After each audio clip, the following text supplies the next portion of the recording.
Morning, Pierre. It's Paul here.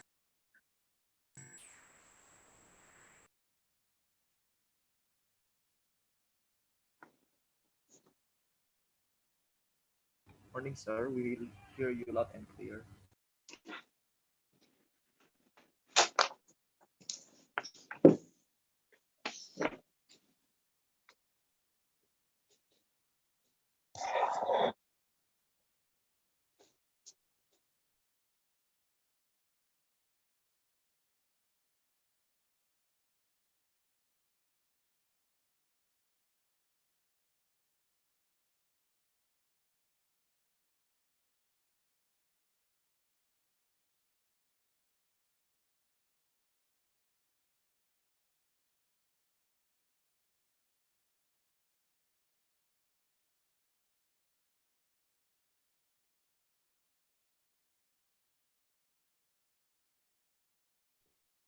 Selamat pagi, Paul Benke.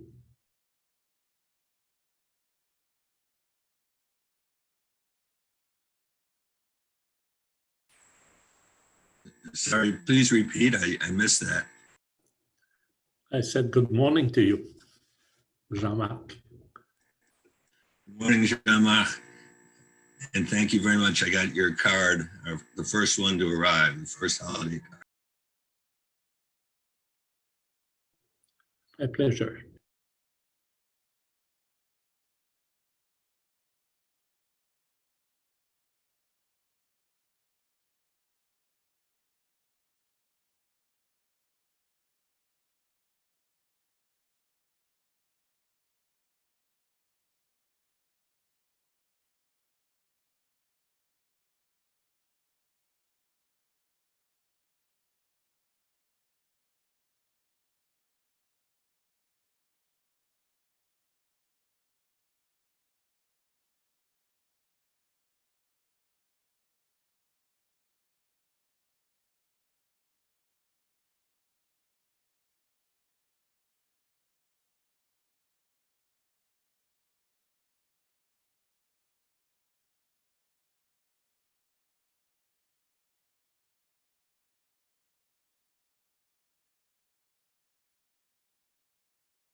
Kami ucapkan selamat malam dan selamat datang kepada Bapak Ibu hadirin dan kami mohon untuk sementara dapat mematikan nada dering atau menonaktifkan alat komunikasi.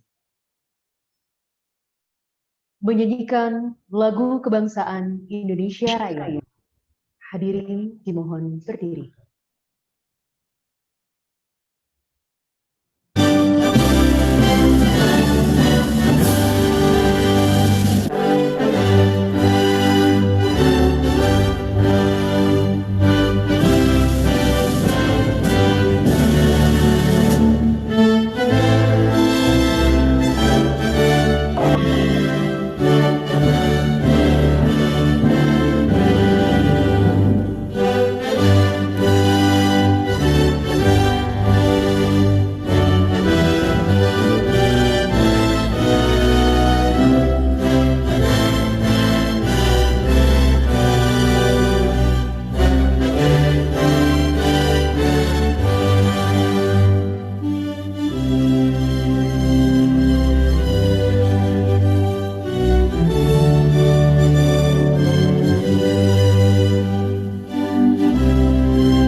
silakan duduk kembali.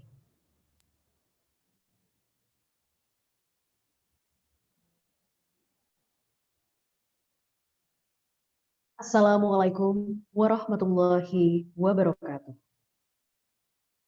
Selamat malam dan salam sejahtera bagi kita semua. Yang terhormat, Menteri Perhubungan Republik Indonesia, Bapak Insinyur Budi Karya Sumadi, yang kami hormati, Ketua Umum Avia Lovers, Bapak Insinyur Cucuk Suryo Suprojo, serta Bapak Ibu pembicara, peserta webinar, dan tamu undangan yang kami hormati. Puji dan syukur kita panjatkan kehadirat Tuhan Yang Maha Esa, karena atas limpahan rahmat dan hidayahnya, sehingga pada hari ini kita dapat berkumpul bersama dalam acara launching penggiat transport global megatrend. Hadirin yang berbahagia, sebagai ungkapan rasa syukur, marilah kita berdoa atas kehadirat Tuhan Yang Maha Esa, atas terselenggaranya acara pembukaan pada malam hari ini. Berdoa dimulai.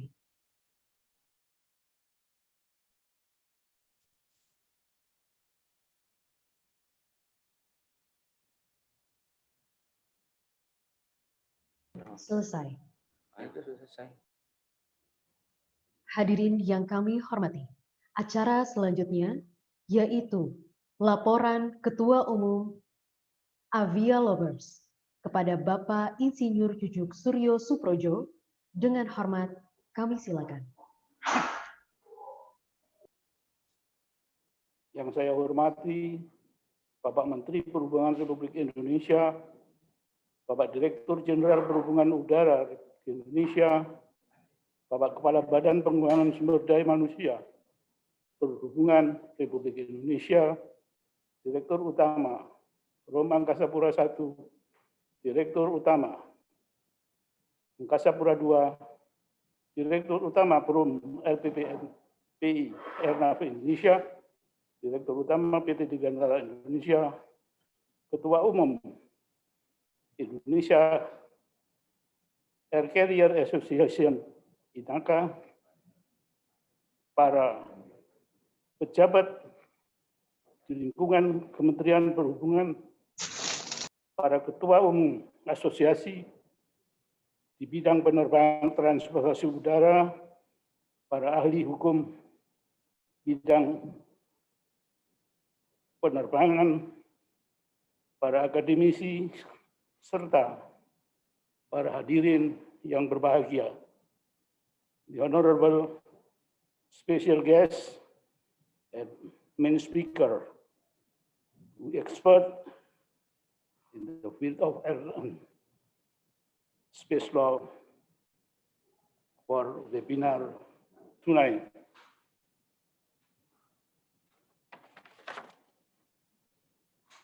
Assalamualaikum warahmatullahi wabarakatuh. Selamat malam, salam sejahtera bagi kita semua. Om Swastiastu, Namo Buddhaya, salam kebajikan. Good evening, may the God bless and may the end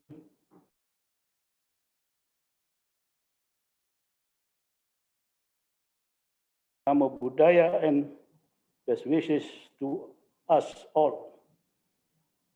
Puji syukur kepada Allah Subhanahu wa Ta'ala, di mana pada hari ini kita dapat bersama-sama berkumpul dalam acara launching penggiat transportasi udara Indonesia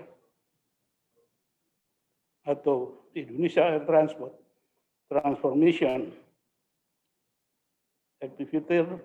Activator Avia Lovers dan kuliah umum dan diskusi buku Global Megatrends and Aviation, The Path to Future Wise Organization yang dilakukan oleh Dr. Birkutu selaku Direktur Utama Aviation Strategies International or AC Institute. Praise us to God, praise us be to God, where today we are able to gather here on earth, event of penggiat transportasi udara Indonesia, or Indonesia Air Transport Transformation Activator, Avia Lovers, dan Studium Generale and discussion about global megatrends and Avia and aviation, the path to future-wise organization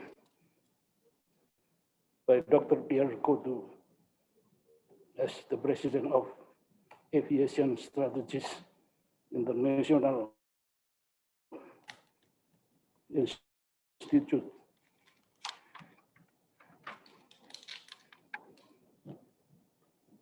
Mohon izin Bapak Menteri Perhubungan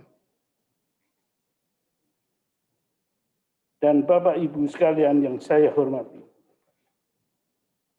Perkenankan kami selaku perwakilan dari Avia Lovers melaporkan sedikit perjalanan mengapa organisasi ini dibentuk dan mengapa berubah menjadi penggiat transportasi udara Indonesia, Air Transport Transformation Activator atau Avia Lovers. Tujuan dibentuknya perkumpulan ini adalah untuk melakukan percepatan dalam pengembangan dan kemajuan dunia penerbangan Indonesia.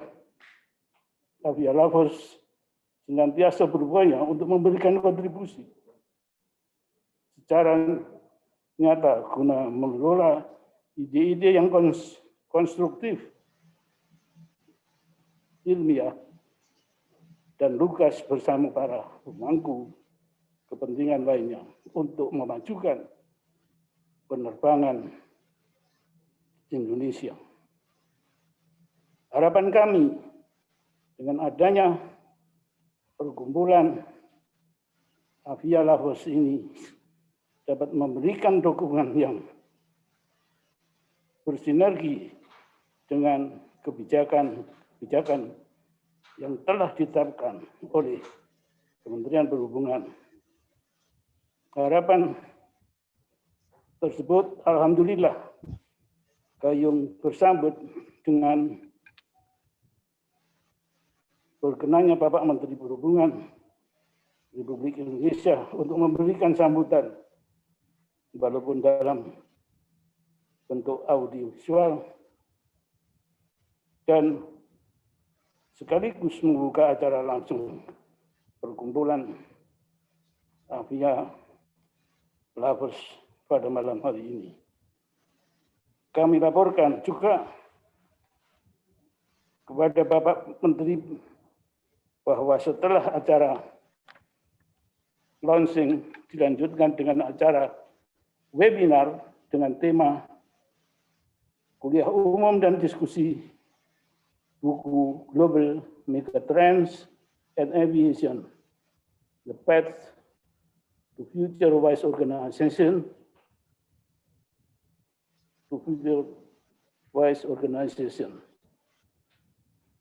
Kemudian izin mengingat masa pandemi untuk mengingat pada masa pandemi, buku Megatrend akan kami sampaikan kemudian melalui protokol Kementerian Perhubungan.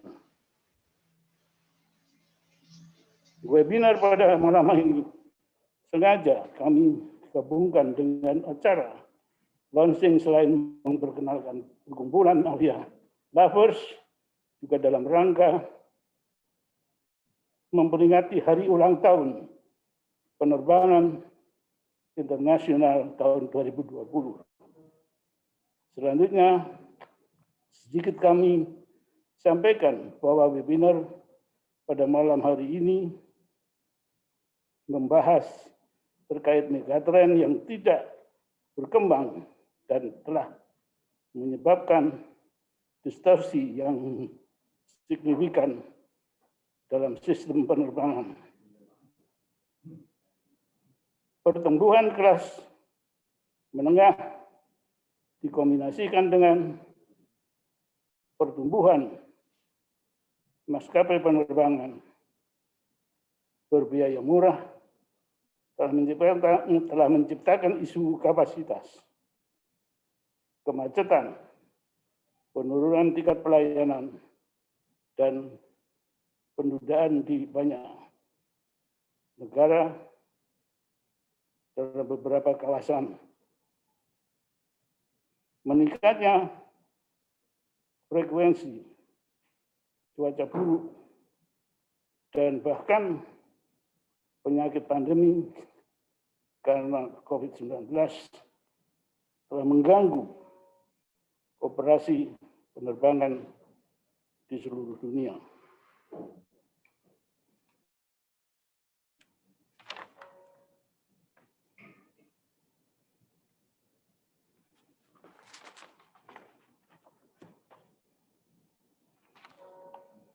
The webinar tonight purpositively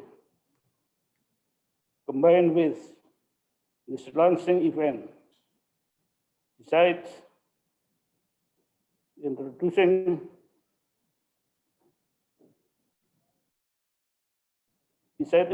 the community of Avia lovers in Indonesia, also in order to commemorate the International Aviation Anniversary 2020. Furthermore, a slight information we will deliver. The tonight webinar discussion relating to unfolding megatrends which have already caused significant disruption in the aviation system. The growth of middle class combined with the growth of low-cost carriers has created capacity shortfalls, congestion, reduced level of service, and delays in many countries. In many regions, the increasing frequency of major weather and even pandemic disease as COVID-19 is disrupting worldwide operation.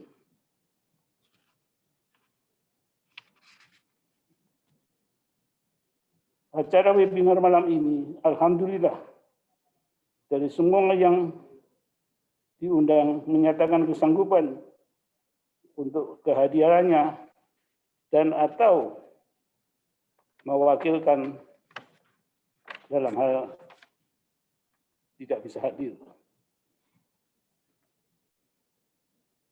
Tercatat dalam catatan kami ada 13 orang yang akan menyampaikan paparan dan akan memberikan respon. Total partisipan yang ditargetkan mengikuti acara launching dan webinar malam ini sebanyak 1.000 undangan. Semoga ini bisa tercapai sehingga informasi ke berbagai pihak ke masyarakat bisa lebih intensif.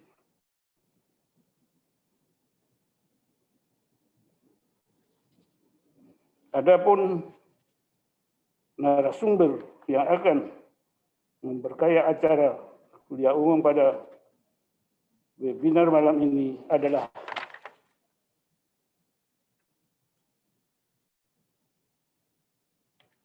Mr. Kutu, yang akan memberikan presentasi dan bedah buku terkait Global Megatrend and Aviation, the Path to Future Wise Organization yang dikarang oleh beliau.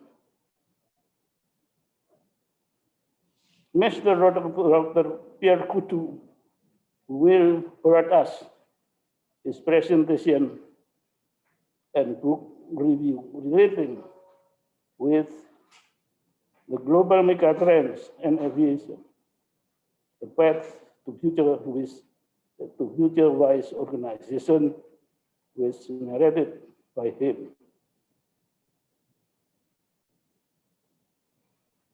Dari presentasi beliau akan ditanggapi oleh beberapa responden yang hadir pada malam ini dengan perspektif yang berbeda-beda pada setiap kapasitas yang dimiliki dan juga akan ditanggapi langsung oleh ahli hukum di bidang penerbangan dari Indonesia, Korea Selatan, dan Jerman. From this presentation, it will be responded by several respondents who attended tonight with different perspectives on every capacity they have, and also will be responded directly by expertise in field of air and space law from Indonesia, South Korea, and Germany. Harapan kami dengan kehadiran perwakilan dari instansi terkait dan para pemangku kepentingan tersebut, dari hasil diskusi yang didapat dari acara ini dapat bermanfaat bagi regulator dan para penyelenggara pelayanan penerbangan dan berbagai aspek bidang garap, sehingga semuanya dapat mengikuti perkembangan megatrends yang ada, dan semoga Indonesia semakin maju dan bersaing di kancah internasional.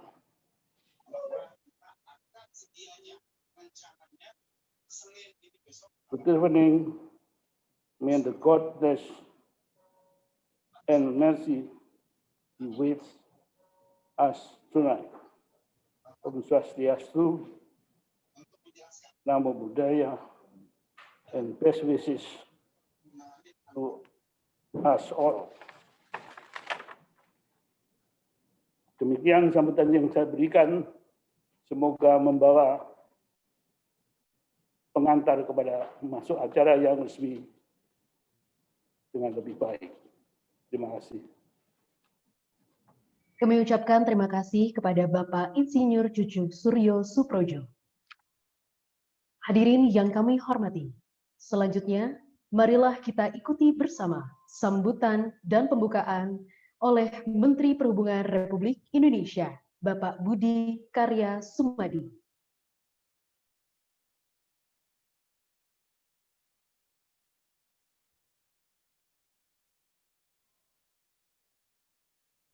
Assalamualaikum warahmatullahi wabarakatuh.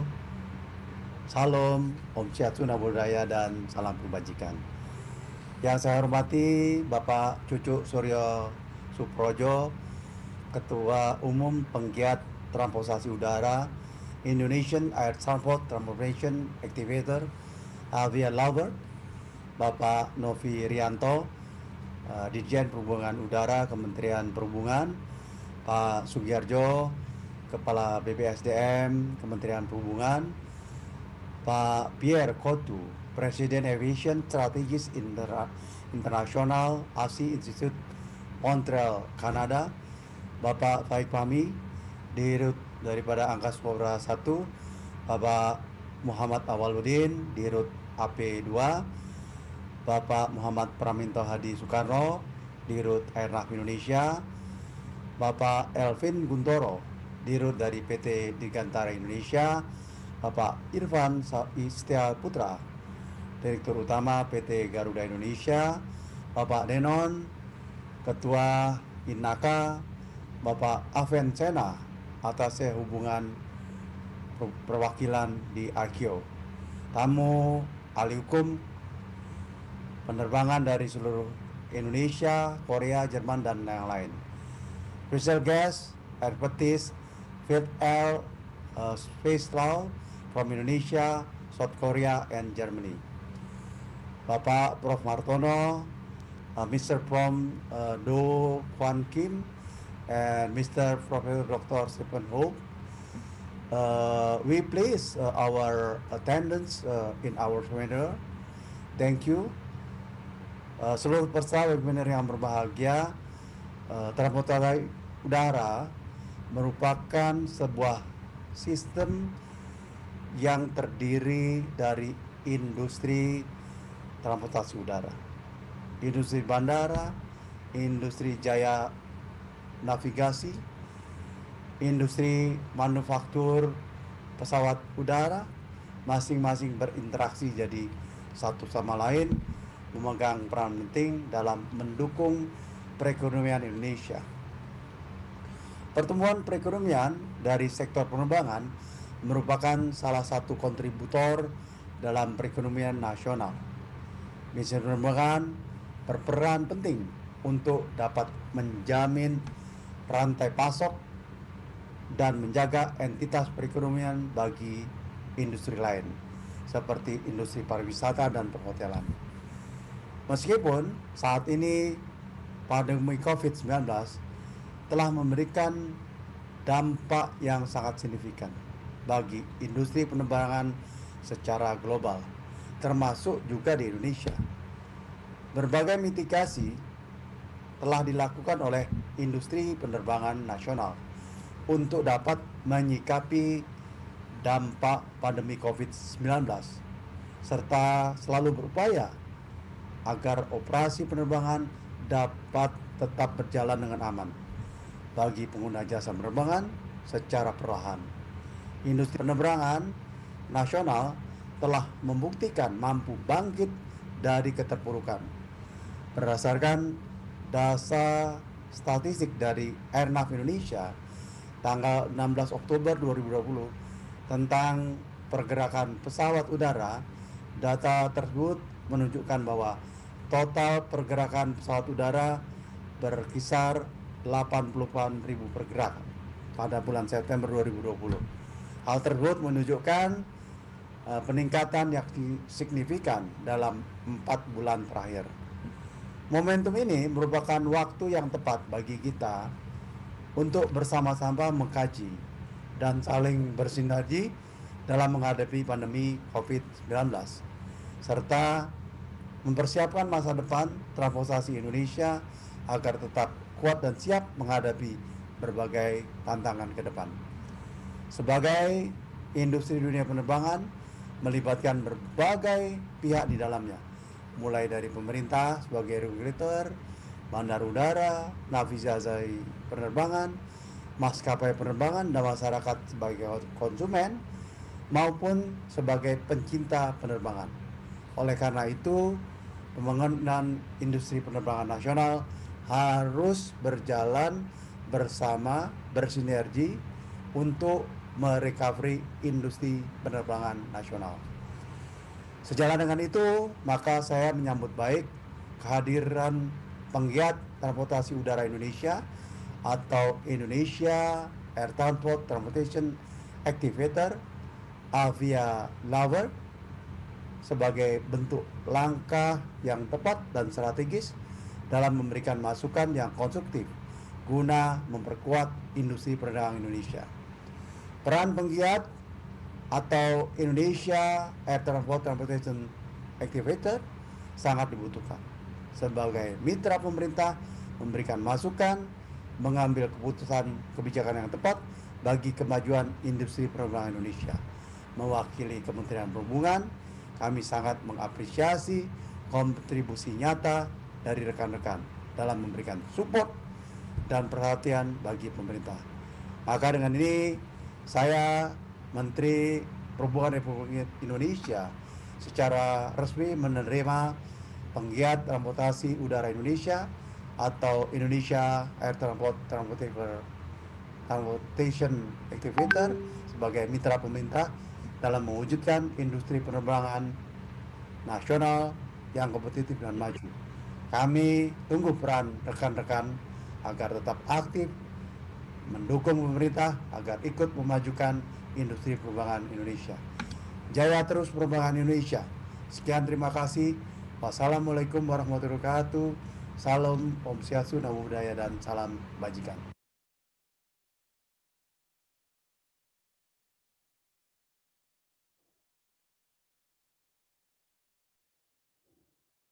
Kami ucapkan terima kasih atas sambutan dan pembukaan yang disampaikan oleh Menteri Perhubungan Republik Indonesia, Bapak Budi Karya Sumadi. Hadirin yang kami hormati, acara selanjutnya yaitu pemotongan tumpeng oleh Ketua Umum Avia Lovers kepada Bapak Insinyur Cucu Suryo Suprojo. Dengan hormat, kami silakan.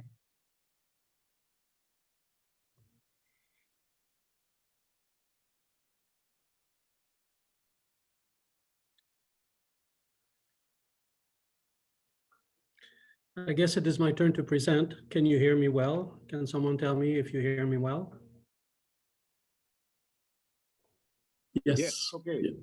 Okay, thank you. Okay, selamat malam to everybody in Indonesia.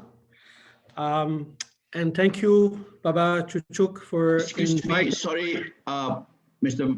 Pierre Kutu. We Yes. are not started yet. Okay, I thought it was my turn. Sorry. Okay, thank you.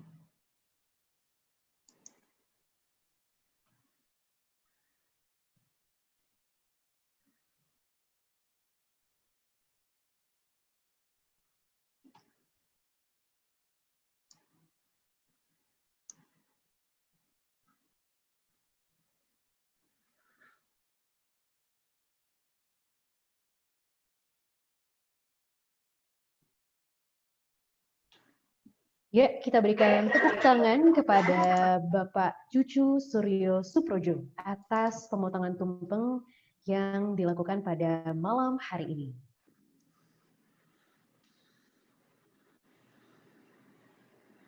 Kami persilakan kepada Bapak Ibu hadirin untuk dapat kembali duduk ke tempat semula. Hadirin yang kami hormati, acara selanjutnya adalah pembacaan doa yang akan disampaikan oleh Bapak Desmond Ismail. Pada Bapak Desmond Ismail, kami persilakan.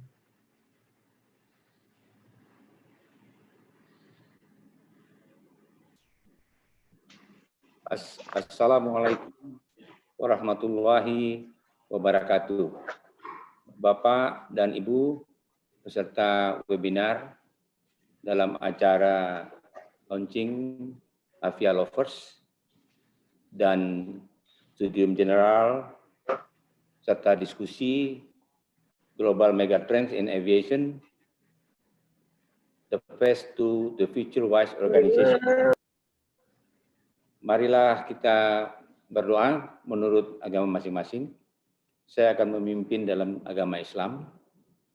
Let us pray for aviation lovers in order to be the wise organization, to be proactive, anticipate the global megatrends, in order to be government partnerships and community aviation industry communities partnership. So we are together will be successful in aviation progress. A'udzubillahi minasyaitonirrajim. Bismillahirrahmanirrahim. Alhamdulillahirabbil alamin. Hamdan syakirin, hamdan naimin, hamdan yuafi ni'amau wa yukafi mazidah. Ya Rabbana walakal hamdu walakal syukru. Allahumma sholli ala Muhammadin fil awalina wal akhirin. Ya Rabb, Tuhan sekalian alam. Kami berkumpul di sini untuk bermunajat mengharap keberkahan dan keridhaan-Mu ya Allah. Maka tuntunlah kami menuju jalan-Mu sebagaimana Engkau telah menuntun dan memberi petunjuk pada para utusan mulia-Mu, khususnya demi kesuksesan rangkaian kegiatan peresmian perkumpulan pegiat transportasi udara ini. Ya Allah, ya Nur, Tuhan sumber segala cahaya. Terangilah hati dan pikiran setiap hati anggota perkumpulan ini dengan pancaran nur ilahiyah-Mu, agar setiap tapak langkah, setiap gerak tubuh, dan setiap niat dan pikiran kami selalu tertuju menghamba kepadamu. Jadikan perkumpulan kami ini sebagai ladang ilmu dan amal soleh bagi diri kami, sehingga mengantar kami pada kebaikan di dunia maupun di akhirat-Mu. Ya Allah, ya Alim, sumber segala pengetahuan. Satukanlah tekad kami untuk senantiasa berkomitmen menghasilkan pemikiran-pemikiran yang memberi manfaat bagi bangsa, yang berguna bagi Kementerian Perhubungan dalam mewujudkan masyarakat sejahtera melalui penerbangan. Ya Allah, ya Wahid, Engkau yang Maha Satu dan Maha Mempersatukan. Kami mohon, perkuatkanlah persatuan di antara kami, janganlah biarkan kami bercerai-berai. Kami ingin kuat dalam persatuan ini agar lebih bermanfaat untuk agama, bangsa, dan negara ini. Ya Allah, ya Ghafur, Engkau yang Maha Pengampun atas segala dosa, ampunilah dosa kami, dosa orang tua kami, dosa para pemimpin kami, dosa para pejuang di jalan-Mu, dan dosa para pendahulu kami. Tempatkanlah kami dan mereka semua dalam lindungan rahmat dan ampunan-Mu. Ya Allah, ya Mujib, Engkau yang Maha mengabulkan doa, perkenankanlah doa dan harapan kami. Rabbana atina fid dunya hasanah wa fil akhirati hasanah wa qina azabannar. Subhana rabbika rabbil izzati amma yasifun. Wassalamu alaihi mursalin walhamdulillahi rabbil alamin. Amin ya rabbal alamin. Wassalamualaikum warahmatullahi wabarakatuh. Kami ucapkan terima kasih kepada Bapak Desmond Ismail. Hadirin yang kami hormati, dengan demikian usai sudah acara launching penggiat transportasi udara Indonesia, Avia Lovers, dan kuliah umum Global Megatrends. Kami ucapkan terima kasih atas perhatian Anda. Mohon maaf atas segala kesalahan. Selamat malam. Wassalamualaikum warahmatullahi wabarakatuh.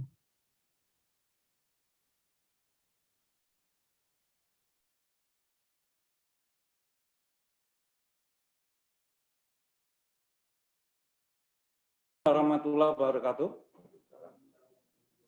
Selamat malam Indonesia, selamat pagi Montreal. Yang terhormat Menteri Perhubungan Republik Indonesia, Bapak Insinyur Budi Karya Sumadi. Yang terhormat Dirjen Perhubungan Udara, Bapak Insinyur Novi Rianto.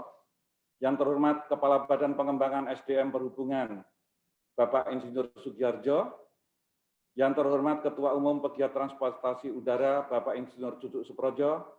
Honorable Dr. Pirkutu, President of Aviation Strategic International Institute, Bapak-bapak para responden, moderator, Bapak Ibu para pegiat transportasi udara serta para peserta webinar yang sangat kami hormati. Terima kasih atas kesediaan Bapak dan Ibu sekalian bergabung dalam webinar dengan topik Global Megatrend and Aviation, the Path to Future Wise Organization. Namun sebelum acara kami serahkan ke moderator, kami akan membacakan beberapa tips sebagai berikut. Tolong on.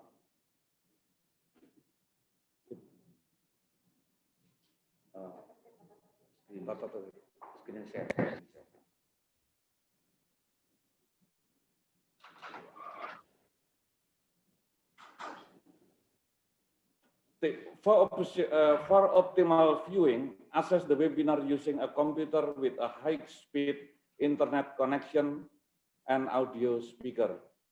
If you attend the webinar by only using the phone option, there will be insufficient data while you attend our webinar. Make sure that every participant device on mute mode their microphone upon entry our webinar. We will give some participant time to talk some discussion with the panelists by asking some question. All participants can put their question in question and answer column. We will show participants the panel's contact information at the end of this webinar. Participants can download their own certificate from the link which will be sent by email after the webinar end. Bapak Ibu sekalian, untuk hasil yang optimal, dimohon bisa akses webinar ini dengan menggunakan komputer dengan kecepatan internet yang tinggi dan audio speaker yang baik. Karena jika Bapak Ibu memilih opsi untuk menggunakan smartphone, dikhawatirkan penggunaan data yang dibutuhkan tidak mencukupi selama kegiatan webinar berlangsung. Dimohon agar perangkat setiap partisipan berada pada mode diam ketika masuk ke dalam webinar kami. Kami akan memberikan partisipan waktu untuk dapat berdiskusi dengan panelis. Bagi seluruh partisipan yang ingin mengajukan pertanyaan, dapat memasukkan pertanyaan di kolom Q&A. Partisipan akan mendapatkan kontak email address panelis setelah kegiatan webinar selesai. Partisipan dapat mengunduh e-sertifikat melalui link yang telah dikirimkan setelah webinar ini. Selanjutnya acara kami serahkan kepada moderator. Moderator Pak Avensena, time is yours. Terima kasih. Terima kasih Bapak Wisnu Daryono. Assalamualaikum warahmatullahi wabarakatuh. Selamat malam untuk semuanya. Good evening ladies and gentlemen.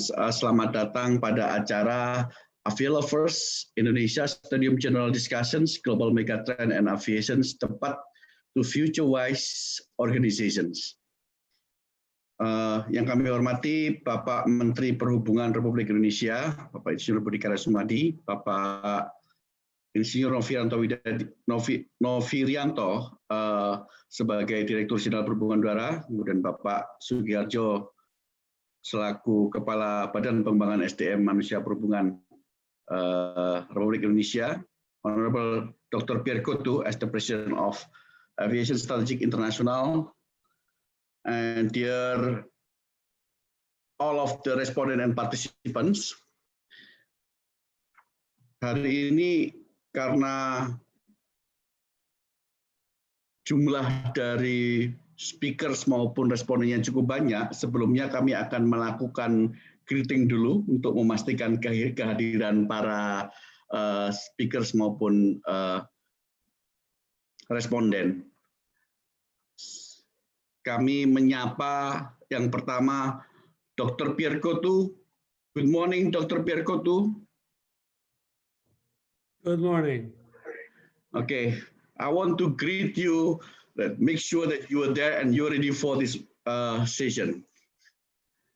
Oke, greeting berikutnya kami sampaikan kepada Bapak Novirianto. Selamat malam, Bapak Novirianto. Selamat malam, Pak. Good morning, everybody. Oke, terima kasih Pak Novirianto. Berikutnya kami ingin menggreeting Bapak Sugiharjo, Kepala BPSDM Perhubungan. Selamat malam, Bapak Sugiharjo. Selamat malam, Ibu Bapak semuanya. Selamat pagi, Mr. Tredu. Terima kasih, Bapak. Oke, berikutnya kami akan menggreeting Bapak Dr. Muhammad Awaludin, Presiden Direktur PT Angkasa Pura II. Bapak Awaludin, selamat malam. Selamat malam, Pak Avensena. Selamat pagi, Montreal. Selamat, Bapak. Berikutnya dari PT Angkasa Pura I dalam hal ini adalah Bapak Ramdan Pradana selaku VP Business and Asset Development. Selamat malam, Selamat Bapak malam, Ramdan Pradana. Bapak Ibu sekalian. Malam Pak, selamat malam. Terima kasih. Mohon maaf Pak, ini seperti mengabsen. Berikutnya adalah selamat malam kepada Bapak Muhammad Praminto Hadi, Presiden of Airnav Indonesia. Selamat malam Bapak Ibu sekalian. Good morning Montreal. Thank you. Terima kasih Pak Pram. Berikutnya kami menggreeting Bapak Dr. Insinyur Gita Ampriawan selaku Direktur Teknik dan Pengembangan PT Dirgantara Indonesia. Selamat malam Pak Gita.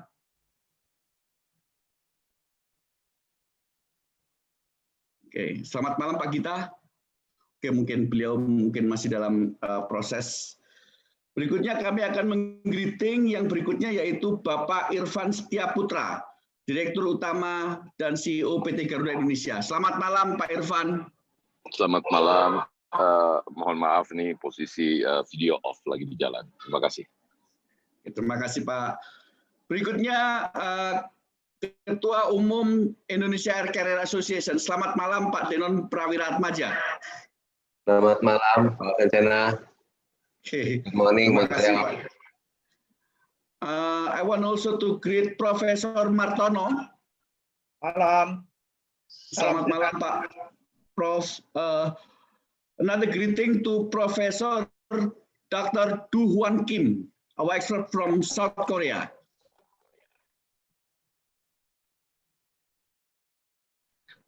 Professor Du Hwan Kim, hello.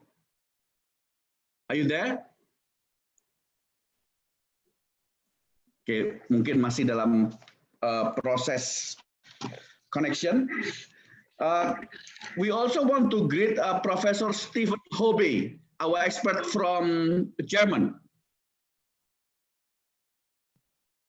Prof. Stephen Hobe, are you there? Okay.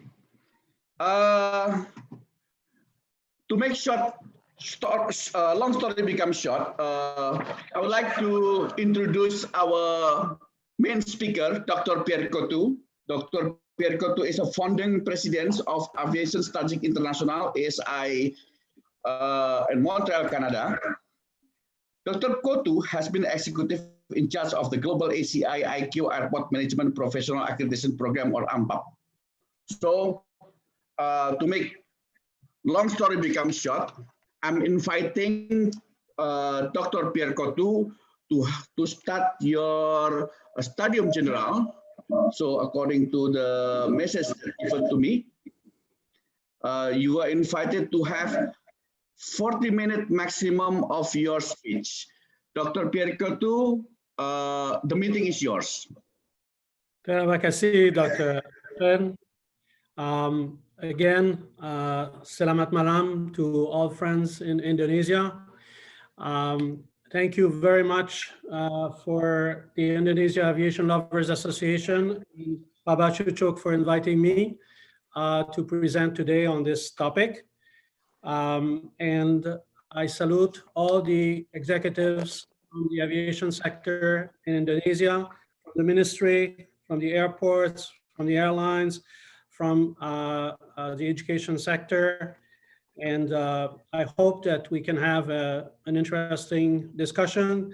My role today is to put the topic on the table for the experts from Indonesia to react and talk about the future from their expert perspective.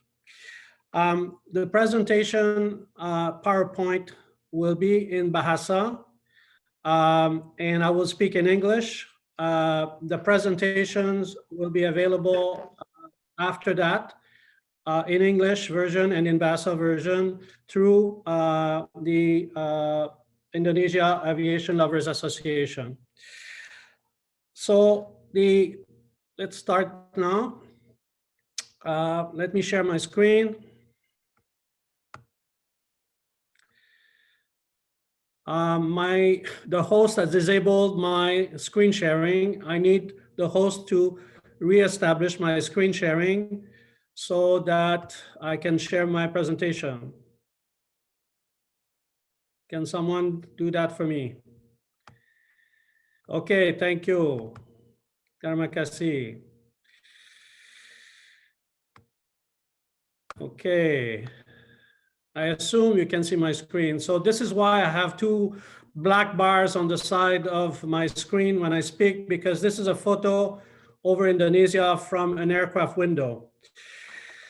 So the topic today is inspired by a book that was published last year after 2 years of research on the impact of global megatrends on aviation, and also what areas of excellence should organizations and countries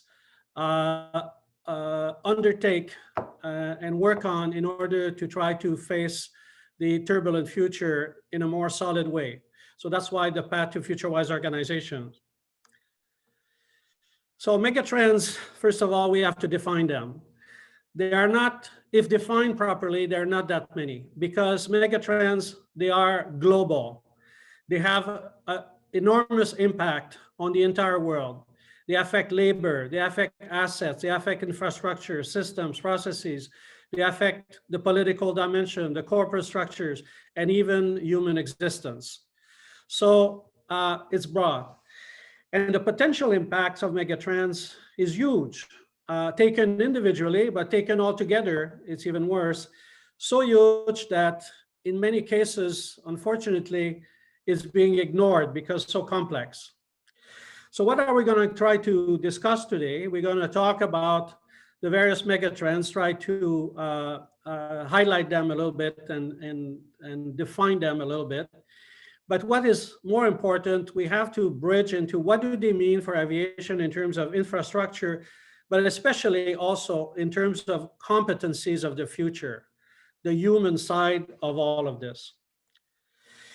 The megatrends that have been identified following 2 years of research, you can argue whether there are 5, 6, 7, or whatever, but our research showed the 6 main ones. Obviously, climate change, then global economic power shift, rapid urbanization worldwide, major demographic changes, new technologies, and what we call global connectedness. First, global megatrends related to climate change. This is the most important because we know that globally we have major problems with the environment. And if we don't really fix that, there's no real point talking about anything else. The world is being challenged dramatically with this issue of climate change. So we have a lot of changing weather patterns. We have extreme temperatures. In places we have rainfall, other places we have droughts. We have shortages of drinking water. We have more and more severe storms. They are more frequent. We have rising sea levels, which is a major issue for Indonesia and a number of other countries. And we have also changing public attitudes because of the environmental situation of the public vis-a-vis consumption and vis-a-vis air travel. So we have all these natural disasters that we see more and more often, unfortunately. And that's besides all the, that's besides all the man-made disasters that unfortunately we also create inadvertently, adding to the damage to the environment. Consumption is a major issue because there have been a number of studies indicating that if we continue globally to consume, to purchase, to use the resources at the same rate that we have been doing, well, by 2050, we would need 2.3 planets, 2.3 Earths to suffice, while we have only one. So that is a very good illustration of the challenges we have on the consumption side. The global economic power shift, everybody, of course, is aware of. Interesting, over the recent number of years, the emerging democracies like Indonesia, Nigeria, Myanmar, China becoming a major challenge to the US in terms of world leadership, India, which is growing steadily and in a sustainable way as we see it. The growth of emerging countries being more important now than the growth in developed countries. Even if China's economy has been slowing down in the last few years, it's still much higher in terms of rate than what it is in Western countries. We see that in Asia in general, the growth is very strong. In the Gulf states, also very strong. And more, we see capital investment starting to flow from east to west instead of from west to east. This slide illustrates that a little bit. You can see that recently, the GDP taken together of the developed nations is slower in percentage than the GDP of emerging nations. So that is a major shift. Also, you see that the emerging economies have a greater share, although this slide is a little bit old and it's probably even more of a share right now of the emerging countries in terms of a number of industrial sectors and sectors of activities. We also see that China and India are becoming major investors in the world, major investors in the world. And also the trade between emerging countries within the group of emerging countries is increasing constantly. It was 10% in 1995. And this year, well, the pandemic might have changed that a little bit, but this year was expected to come to 1/3 of the global trade. That's the trade within emerging countries amongst themselves. The urbanization is a global phenomenon. The map in the background shows in red the acceleration of people moving to cities.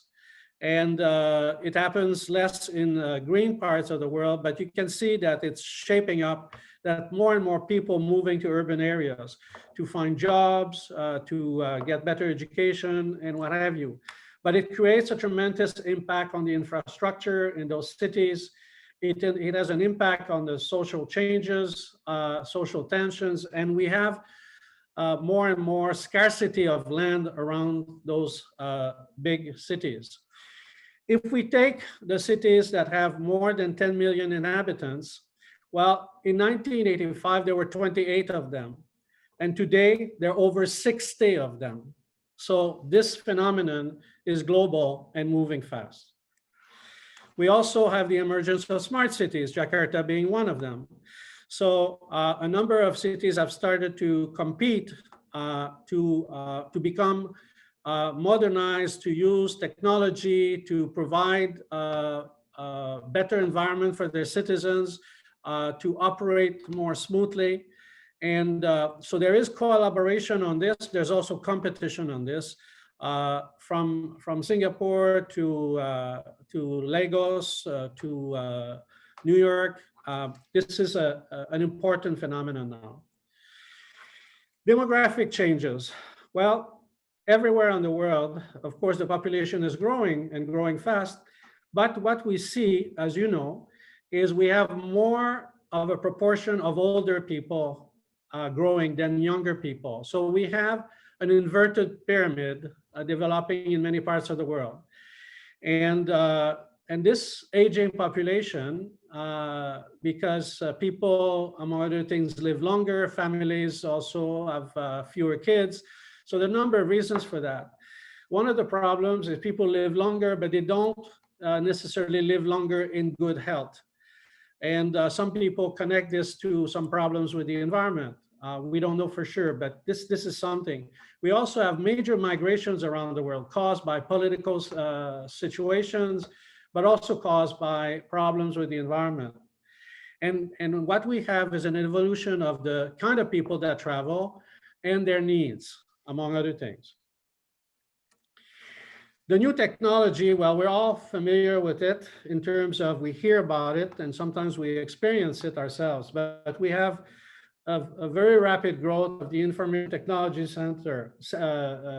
information technology sector.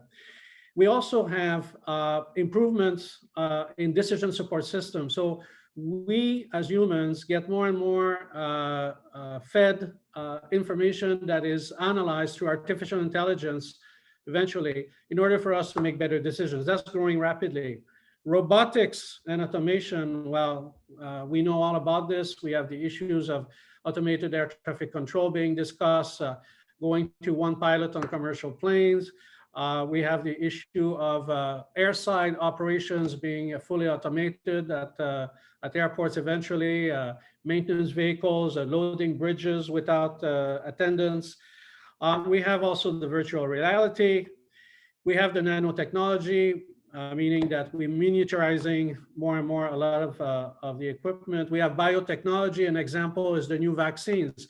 Some countries like China have developed a vaccine for COVID-19 that is traditional, meaning it uses actually the virus in the vaccine to help people develop resistance to it. But the new vaccines like Oxford and Moderna and Pfizer, they have, it's a new technology. They're creating a defense without using the virus. So all kinds of things of this nature. The new propulsion systems, we're trying to use fuel less and less, oil less and less, go to other forms of power. And the Internet of Things to monitor everything from our homes to industrial complexes is a major thing also. One of the things that people keep talking about is what about the day where computers will become more intelligent than humans?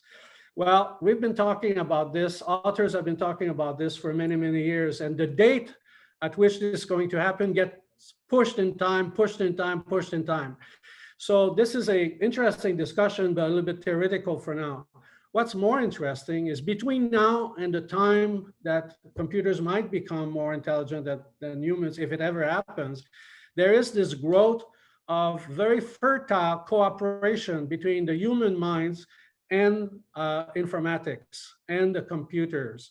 So this is opening all kinds of doors for improvement in health, improvement in efficiencies and what have you. So we need to concentrate on optimizing the work together between humans and computers. That can yield a lot of good benefits, and a lot of work is now being done on this. The global connectedness, which is the sixth megatrend, is less known, but it is very present. I can define it this way. There is a tremendous amount of data available in the world. And this data, whether you're talking about photos, digital files, documents, databases, that is growing extremely quickly, very, very, very fast. At the same time, we have networks of people, networks of professionals, media networks. That is also growing fast. When you put the two together, it creates an extreme global connectedness. The news travel fast, and the impacts of different things happen very quickly. It even has a physical dimension because, for example, if we take the current COVID-19 pandemic, we say, some people have said that the difference between an epidemic and a pandemic has been aviation. In the old days, when there was a major epidemic in one continent, it took forever to reach the other continent. If it did by ship, people would die on the ship maybe. But we all saw how quickly COVID-19 spread around the world. And unfortunately, aviation was a major factor in that. So global connectedness is a major thing. To exemplify the issue of the data developing, IBM, in a study in 2016, demonstrated that 90% of the total data in the world in 2016 was created in the previous 2 years leading to 2016. 90% of the data in 2 years. And it's continuing. The social media, very important. Even a number of companies and countries now monitor social media, as we see by, they have social media control centers where they monitor what people think and what people say about different issues, ranging from customer service to issues related to politics and safety and security. So this is taking a big role, even unfortunately with fake news and the problem of disinformation. So we talk about the pandemics. Unfortunately, a lot of experts say that COVID-19 is one.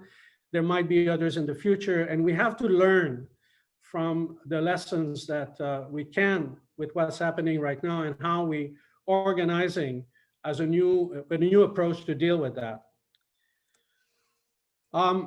One thing that is very important to mention is that these megatrends were always there. But now everybody acknowledges that they're moving at the tsunami pace. They're happening faster and faster and faster, whether you look at new technologies, the degradation of the environment, or the geopolitical shifts. It's moving very, very fast. And the problem, and that's what the slides show, is that we have therefore less and less time to react. So it's a real challenge. We have to react quickly to optimize our position or minimize the negative effects, but we have less and less time. And that is a challenge of the day. I won't get into the details of this one, but this slide integrates notions of future scenarios, innovation accelerators, technologies, and so on. And when you put this all together, it's just to show that these megatrends are complex, taken one by one, but in real life, they all happen at the same time. And they all interact one with the other. So the result of all this is, again, extreme complexity. Following the publication of the book, we held a forum with the Royal Nautical Society, which is the largest neutral aviation think tank in the world. It's an unbiased place where people can express their opinions, and most of you know it. And there was a forum on the future, about visions of the future, with senior executives from around the world participating in it. And we also ran about 40 interviews of global aviation leaders, airlines, civil aviation, airports around the world over the past year. And the findings are listed here, summarized on this slide. First of all, everybody is reasonably optimistic about the technology and what it can do for us in aviation. A little bit less optimistic about what it can do to help with the environment, but in general for aviation and efficiencies and level service and so on, and safety, security, people are quite optimistic about the impact of technology going forward. One of the problems, though, is everybody feels that the regulators will be very challenged because the new technologies are coming so fast, okay? Through drones, artificial intelligence, robotics, you name it, that it's difficult for regulators to be able to keep the pace to ensure that the development of these technologies happens in a safe and secure environment. Because of lack of resources sometimes, because of lack of expertise sometimes. So everybody's concerned that the regulators need help to be able to keep pace with the new technologies if we want to progress. There's a lot of pessimism around geopolitics because people believe that, unfortunately, the geopolitics might slow down international trade, might slow down travel. Nobody knows, but people were generally a little bit pessimistic about that. They also felt that climate change would reduce the growth of air travel possibly. And everybody talked about flying operations becoming a little bit more generic, meaning that the Googles of the world, the Amazons might end up being organizations that start selling a lot of travel, even more than the airlines directly. That the airlines might become more of a service provider, but that the distribution would see a lot of new entrants, powerful new entrants like Google and so on. And finally, everybody agreed that there are no scenarios visible for the future in which our industry would not face major disruptions going forward. What can we do in aviation? What kind of impacts? Well, the megatrends on top here impact three elements in aviation. They impact the demand, the kind of demand that, and they impact the regulation. And to respond to it, we have to change things related to our people, human capital, to our infrastructure assets, to our systems and processes, and to our structure, governance, ownership, and so on. And we know that doing nothing is not an option. So the megatrends the respondents, the experts, the leaders of aviation in Indonesia will speak to that. And it's really their expertise to talk about what some of these things might mean. But if we jump ahead and we say, all right, what can we do about the future? And one thing that's becoming clear is that we need to become excellent to become future wise. We cannot be future ready, probably 100% is too ambitious, too difficult, too complex, but we can be probably future wise on a country basis and on an organizational basis. And to be future wise, we need to cultivate a number of areas of excellence. Our research has shown things like systems thinking, scenario planning, future-wise strategic management, competency-based human capital management, data analytics, risk analysis, partnership approach to organization, and agility. So let me talk about that briefly.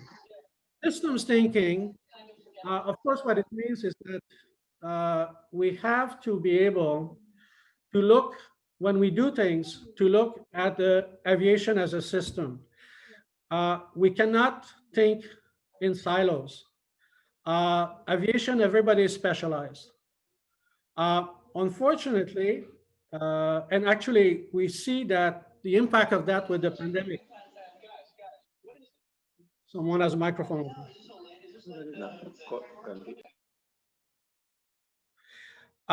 So, for example, everybody knows right now that to get out of the pandemic, okay, to recover, no airline, no airport, no organization can do it alone.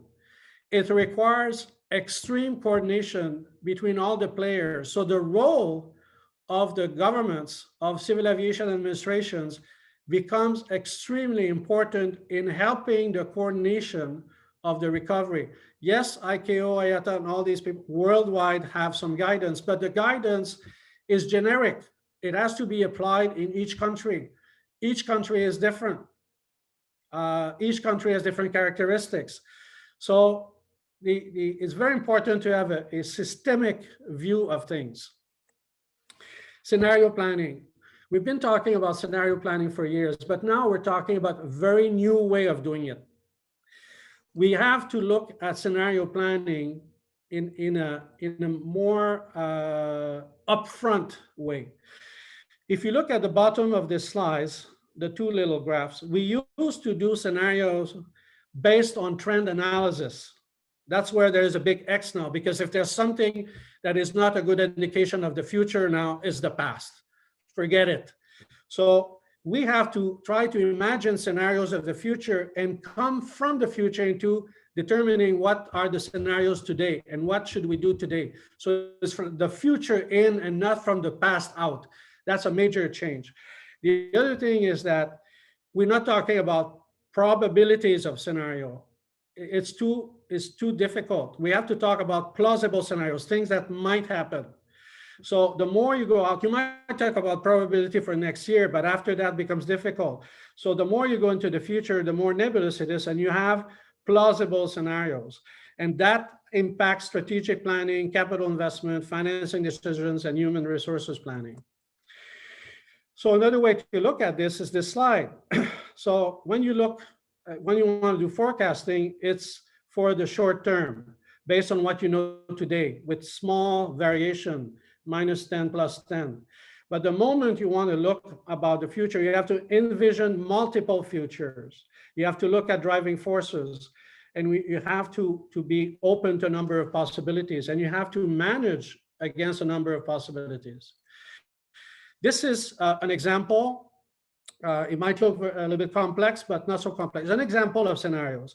If you take two variables, okay, one being geopolitical cooperation or geopolitical competition, two extremes.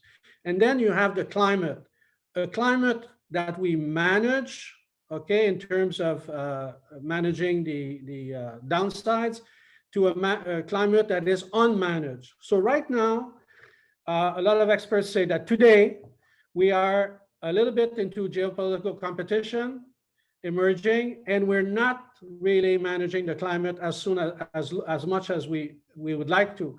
So you can imagine different futures.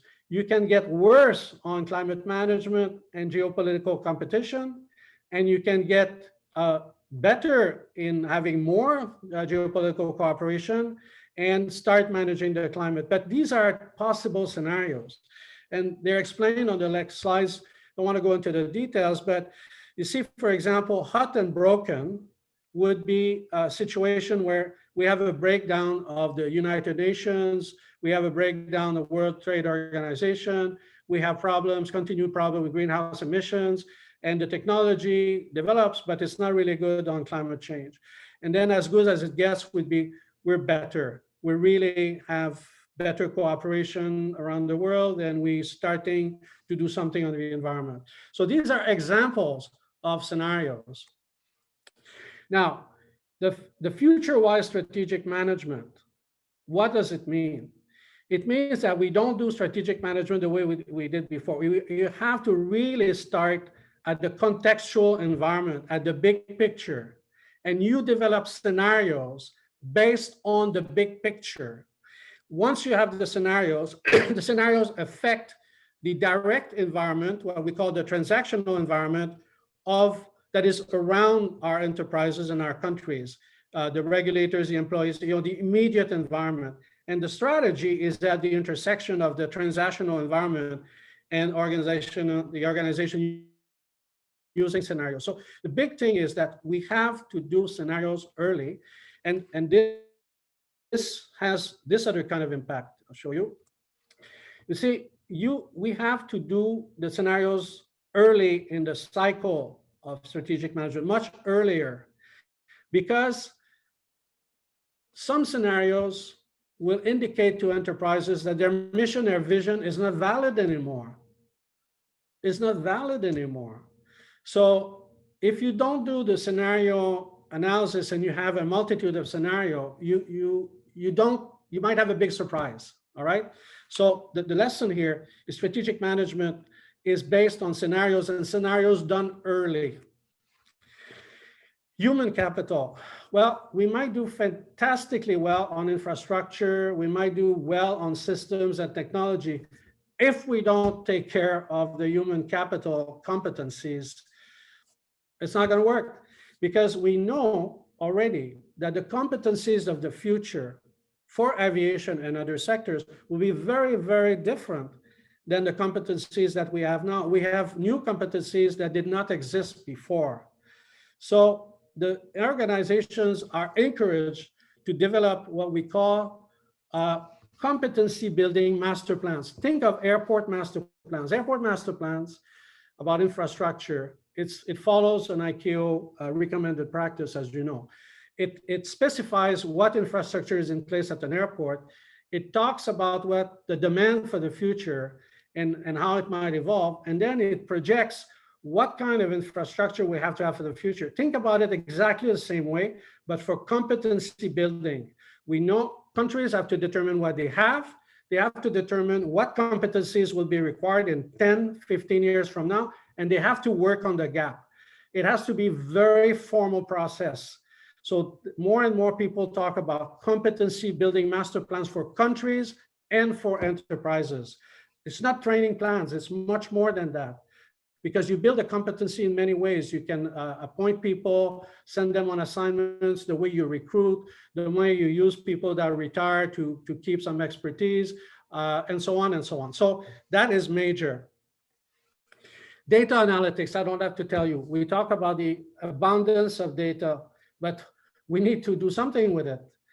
So one of the areas of the excellence of the future is this, and young people, if they want to have interesting job, they need to get into data analytics, because this has 3 dimensions. If you do proper data analytics, you're able to get into what is called descriptive analytics, meaning you're able to analyze what's going on. You understand what's going on. You don't guess, you're trying to understand with data. Then You look at what if scenarios with proper data. Predictive analytics, actually predictive analytics is the big field right now. Predictive analytics, what if this, what if that? And then eventually, maybe we can get into prescriptive analytics, meaning being able to influence a little bit some of the future. But that's a major area of excellence that we need to cultivate.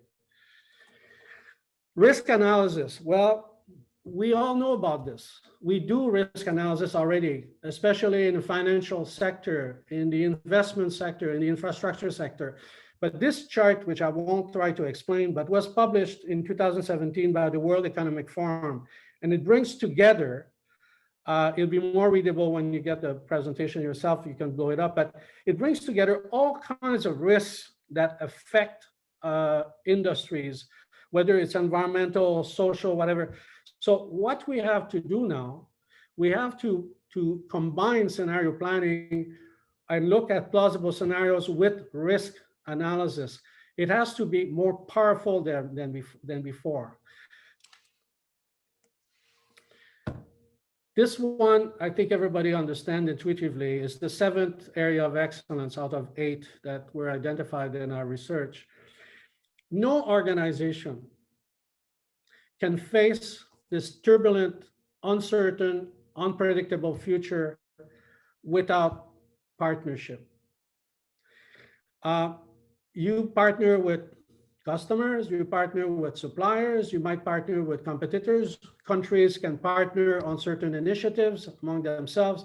But one thing for sure, the future is too complex. Nobody has all the expertise, and also we have to reduce the risk. So excellent organization or future-wise organization must cultivate, must have expertise in partnership building, different kinds of partnership. We have to be excellent at that. Why do these partnerships and when to do them? Finally, an obvious one. The future is so uncertain, is so unpredictable that obviously we need to be agile. Now, the notion of agile organization has been around for a long time, but it's taking more and more and more importance now because we don't have time to react. So we need to be very agile. And how to be agile? Well, we have to get away, I think, from traditional organizations with engineering, operations, finance. We have to work on a project basis. We have to use more and more multidisciplinary teams to tackle things, people that can see a little bit the total impact. And this Project Management Institute did some surveys of agile organization and indicated where they become agile. So you can see that a large number of them were very quick in terms of response to strategic opportunities. They move quickly. Then they have a shorter decision-making cycle. They focus on change management. They integrate the perspective of their customers on a daily basis. They focus on risk management. They work with interdisciplinary project teams. They eliminate silos. They have very good contingency plans. They are able to iterate the way they do project, and they leverage technology. Anyways, so are we future-wise in aviation? Well, the answer is to all of us. We're probably not zero. We're probably better than other industries, but we probably have some adjustments to do. And there is a way, and it's a good thing that if organization can assess where they are on these areas of excellence, there's a technique to do that. There are different techniques to do that. It's a science that's evolving. A number of people do that. It's addressed a little bit in our research, but the idea is you need to know where you are as a starting point and what to work on. This is an example of an organization, for example, shown here, that is quite weak in terms of scenario planning, pretty good in risk analysis and so on, pretty good in data analytics. So different situations for different organizations. So some practical points to kind of conclude. The future will not be like the past. We all know that. So what does it mean? First of all, it probably means that aviation is entering a new phase where we need new business models. When we talk about going back to the traffic levels that we had in a number of years, according to IATA or others, fine, but it won't be the same kind of traffic. It won't be the same kind of routes. It won't be the same kind of passengers. It will be different. So we need new business models. And because right now, all the strategic plans and the infrastructure plans that we have are obsolete. And it's not only because of COVID-19. It was happening because of all those mega trends. We have to have a different way of doing the business, and nobody has the answers yet. Also, what is clear is all these new plans have to be scenario-based, and they have to include more than one scenario. They have to include several plausible alternative scenarios. And another point, I mentioned that before, is that I'm a great believer that, and we're all we were 9 authors on this research and book from different parts of the world, from China to Australia to whatever, Europe. The human side of it has been a little bit too neglected. And now the competencies of the future are new. So again, it's a statement that we need to get into competency building master plans, development of that. To finish, there are a few questions that relate to Indonesia aviation, but of course, we're from outside. What do we know about Indonesia aviation? What we read, what some friends that we have in Indonesia tell us, but the same kind of issues with many countries. ICAO does not have a standard right now for developing national civil aviation master plans. It's coming. It's being discussed. There have been some proposals by different countries, because how can we manage the future without having some much better coordination within countries on priorities, on impacts, and what have you? The competencies, again, do we have them? What is it in each country? Each country is different. And some countries can become an exporter of expertise. A lot of people look up at Singapore and different centers of excellence like Korea, what have you. But every country is so different. Indonesia is huge, and it has a system of airports and a system of, so you cannot, there's not a whole lot of places that Indonesia can go around the world to know how to manage such a vast country with so many islands and big systems. So eventually, can Indonesia export some of this expertise? Probably. What are the permanent and long-term impacts of COVID-19 shutdown? Are the investors going to be more demanding in terms of the equity and debt? Will it become more expensive? Will business travel return? Some people have said that it might be down significantly for many years, because we're learning that you don't develop business at a distance. You do business face to face, but after that, you might be able to nurture the relationship and work together at a distance. So this is changing. And then the direct costs for ANS providers in airports and so on, so high. Sorry, the fixed costs. Is there a way with technology and automation we can reduce those costs to be more resilient in the future? And finally, a few other questions. What about the regulator getting stronger? What about time constraint, 5 minutes? I'm finished. What are about the some technologies, like for example, short-haul electric aircraft? Everybody's talking about that around the world. Probably extremely pertinent in Indonesia. I mean, a beautiful place for development of that. I mean, everybody knows that, and it's been discussed in Indonesia for a while. What kind of technology for air navigation? The airlines, what will be the future balance between legacy carriers, low-fare carriers, and whatever will happen in between? And finally, the issue of climate change and some of the, the volcanoes, the rising sea levels, that has to be factored in. So basically, this was only to bring the megatrends to the surface so that we have this in our minds when we start reinventing our aviation business, as we have already started, as you've already started in Indonesia, in many of the enterprises, and also under the Civil Aviation Directorate. So terima kasih. I really appreciated the invitation, and I hope this will be useful. And I'm looking forward to hearing the remarks from the respondents. Thank you so much. Thank you, Dr. Pierre Coutu, for very comprehension of the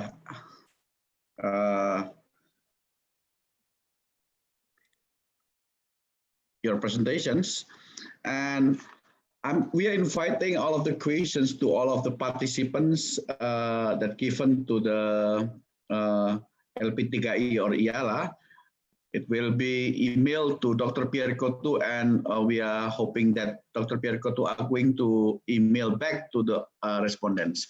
So we keep it still in touch. And since most of participants are in Indonesia, we are apologizing to Dr. Pierre Coutu. We are going to host the respondent in Bahasa. Oke, Bapak-Bapak, Ibu-Ibu, setelah kita mendengarkan seluruh presentasi dari Dr. Pierre Coutu, kita akan melanjutkan ke sesi tanggapan. Untuk tanggapan ini, kami sudah mendapatkan listing dari panitia, pertanyaan-pertanyaan yang disajikan kepada para penanggap. Untuk penanggap pertama, kami undang Bapak Direktur Jenderal Perhubungan Udara, Bapak Insinyur Nofrianto, dengan permohonan tanggapan bahwa setelah kita mendengar kuliah umum dari Dr. Coutu, bagaimana tanggapan dan perspektif Bapak dalam kapasitas sebagai regulatory body penerbangan sipil di Indonesia dalam menyongsong global megatrend dan penerbangan masa depan, serta usaha-usaha nyata yang telah dilakukan, yang telah sedang dan akan dilakukan oleh Indonesia dalam mengikuti dinamika global tersebut. Kepada Bapak Direktur Jenderal, kami persilakan untuk menyampaikan tanggapan dalam 10 menit. The meeting is yours, Pak. Thank you, Pak Jena, my colleague, for the time given to me to answer or to respond regarding the presentation done by Dr. Pierre Coutu, Honorable Minister of Transportation Republik Indonesia, and then the Head of Human Resources Development Agency, CEO of Angkasa Pura I, Angkasa Pura II, Airnav Indonesia, Garuda, and the President Inaka. Good morning. Thanks for and the question impacted to a number of states. The global megatrend like technological innovation, climate change, increasing urbanization, and any other is surely one particular issue which Indonesia should cope out with. BCC Indonesia who lets all this impact happen, but we continue to proactively prepare to avoid, to overcome, or at least minimize the negative impact of the megatrends.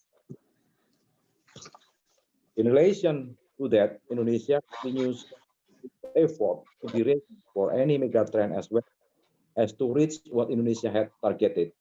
As a result, Indonesia has so far reached most of that.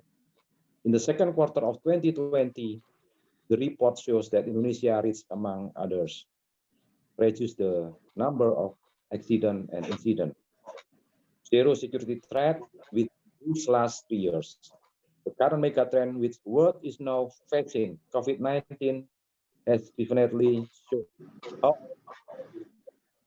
by accelerating an establishment of regulation together with the procedures as well as providing facilities to prevent the spread of the virus through air transport.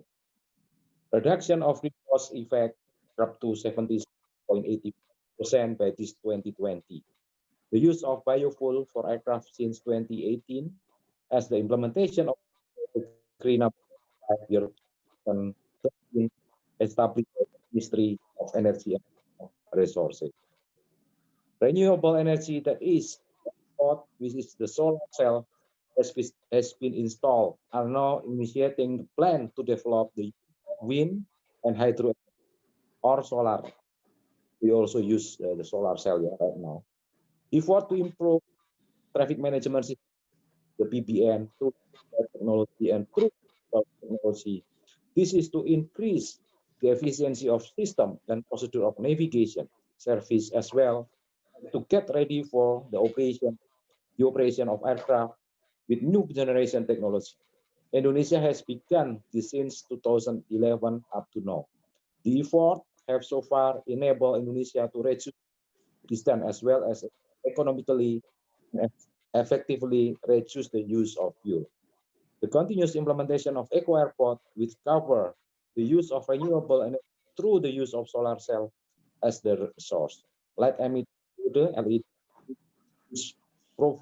proof to efficiency, safe energy, and green program in landscaping airport or eco airport. This continuous implementation, the report says that the carbon dioxide or CO2 reduction in air transport sector is about 96%. Having mentioned those all achievements, Indonesia also has set out a strategic planning which include for air transport safety and security, such as continuous effort to maintain the level of safety that is maintaining our performance in USWAP, FAA Category 1, and highest level of AUR safety, increasing the safety of our continuous flight, such as in Papua, improving infrastructure and facility for safety and security, which is in line with the current technology. For air transport, connectivity such as development of new airport, increasing the capacity of air transportation facilities and infrastructure, development of water aerodrome for seaplane. Other continuous effort to increase air transport service performance, qualified governance, environmentally friendly, and air transportation in air transportation.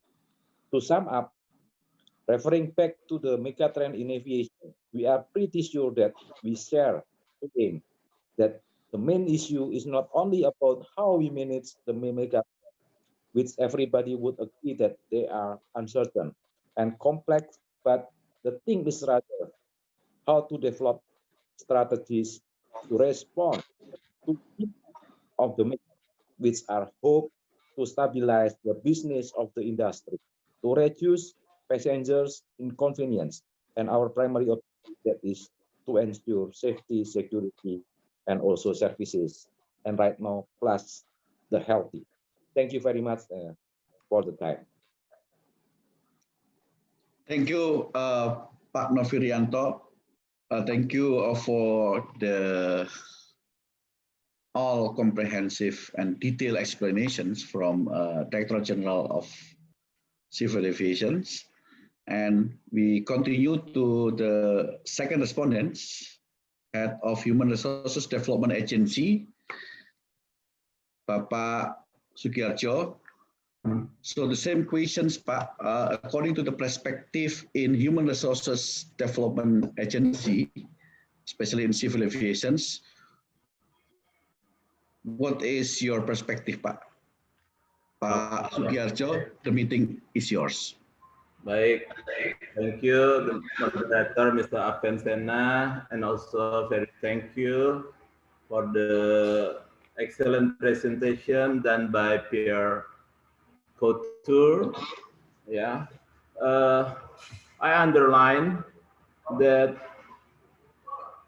the global mega trends means the complexity global, and the future is not predictable, so we need the scenario planning, and for the human capital we have to prepare the competency. But the question is, besides we have to fulfill the student with hard skill competencies that already determined by IQ, FAA, or IATA standard competency. we are also have to prepare the student with the soft skill competency to adopt and overcome the future circumstances. That there are 4 soft skill competencies we call 4C. First C is critical thinking. Second C is creative solution. Third C is collaboration. And the fourth is communication skill. There are 4 soft skill competency we have to be prepared for the student to overcome and adopt the future circumstances. But for the hard skill competencies, what we are already done in the human resources agency, first we have comply and fulfill the standard regulation and approval international, such as ICAO full member, IATA, EASA 147 in progress, STC in progress, SCI, and FAA. And the question for the hard skill competencies, as Mr. Peter mentioned previously, what kind of competencies that we need for the next 15 years?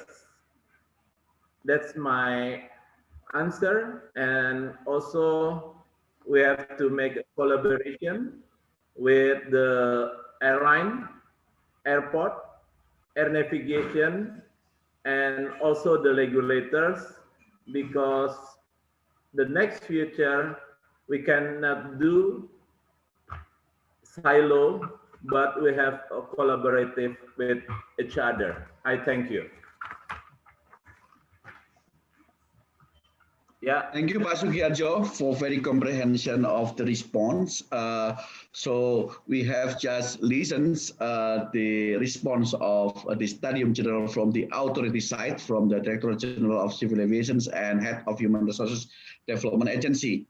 So now we are coming to the industry side, to all the CEO. We have the message that you may deliver the response statements. You may in Bahasa or you may also in English, Pak. So the same perspective with what response statement came from the authority. So the question is, according to the perspective of your industry, so we are inviting the first respondent from PT Angkasa Pura II. I'm inviting Dr. Muhammad Awaludin to deliver the perspective in maximum 10 minutes. So, Dr. Muhammad Awaludin, the meeting is yours, Pak. So thank you so much, Pak Vensena. Good evening to all of you. Good evening, everybody. Thanks to Indonesia Aviation Lovers Association for the time given to me. The Honorable the Minister of Transportation of the Republic of Indonesia, the Honorable of DGCA, Pak Novi, and also thanks to the Honorable Dr. Vierko too for the presenting of the global megatrends and aviation with the very comprehensive materials. To begin with the all the discussion today, I think the global balance of the power as a mega trend is the first to be addressed in the context of aviation. So when the mega trends are analyzed against development in aviation, one would need to conceptualize change in unprecedented manner based on the contextual and strategic thinking, taking into the consideration of global, technical, political, economic, legal, and demographic trends. For Angkasa Pura II, megatrend analysis allow us to build a long-term strategy that is proactive, rather than reactive, making sense of where we stand today, but also ensuring our plan to remain relevant moving forward. Megatrend analysis enables business to better anticipate market developments and lead both incremental and disruptive change for the industry. This type of analysis can and should be leveraged as a key input to innovate all the areas as business, including both internal and external changes. Angkasa Pura II has already formulating the strategic transformation, which has accommodated the global megatrend analysis. And Angkasa Pura II embraced the challenge the global transformation force has to over by riding the wave of the megatrends that hit us nowadays. We committed to adapt with the upcoming trends by challenging ourselves to transform by launching the transformation flagship program in early 2016 in AP2.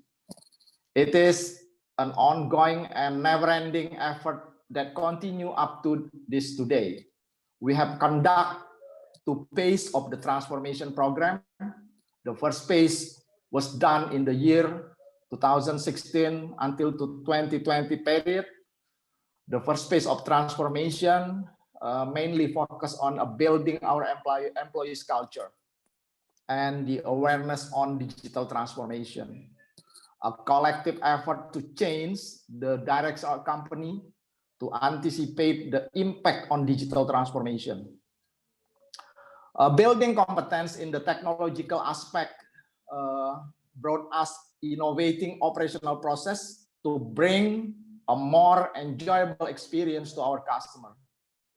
We are also expanding our portfolio into digital business and adjacent business that bring the new revenue stream since 2018 in AP2.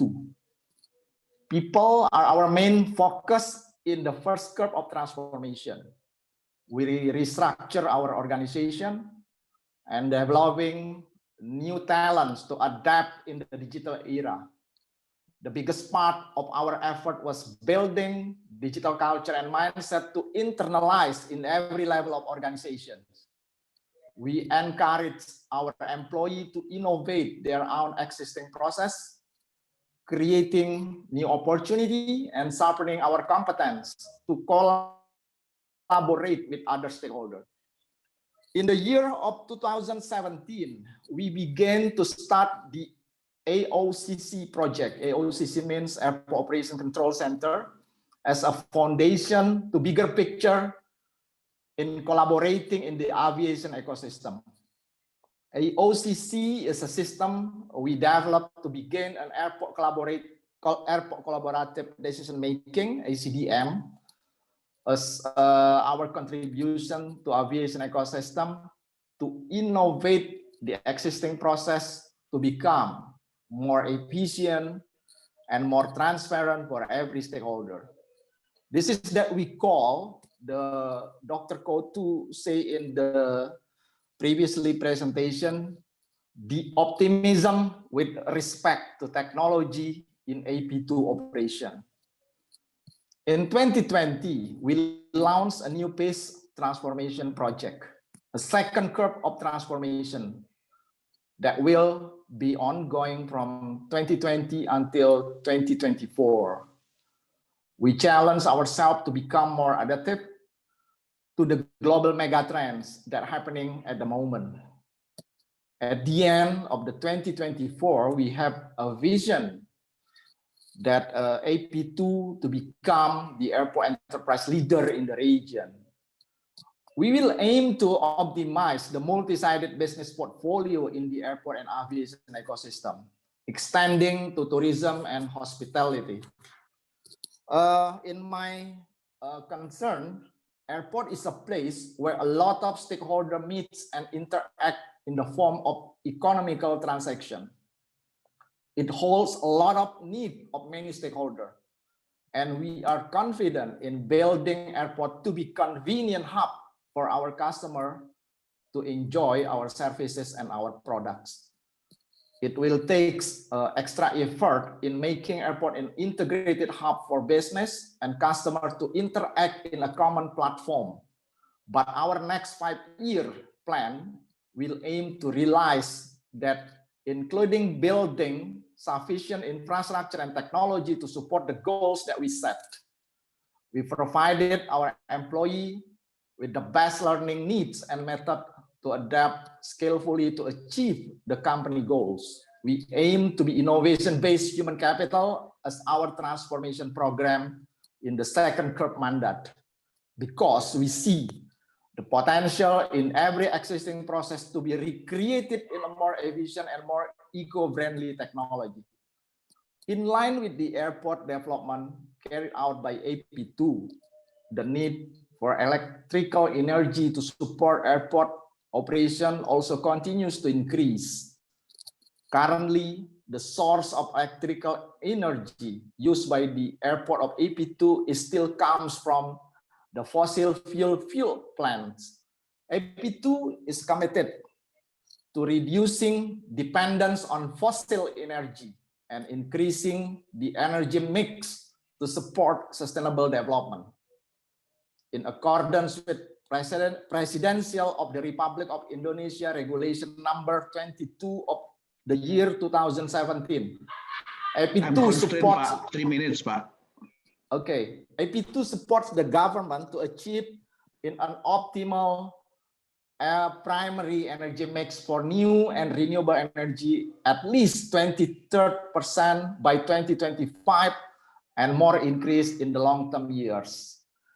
So I think for the renewable energy that we already been developed in Soekarno-Hatta International Airport using a solar power plants that we call PLTS, pembangkit listrik tenaga surya, on the roof of the airport operation control center right now. Today we are using the maximum capacity of 241 kilowatt or kilowatt peak.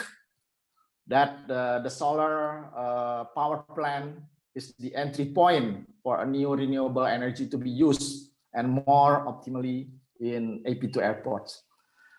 And the last, I think, to anticipate the uncertainty in the future of AP2, will proactively identify the partnership opportunities as a way to establish or strengthening our position in the industry.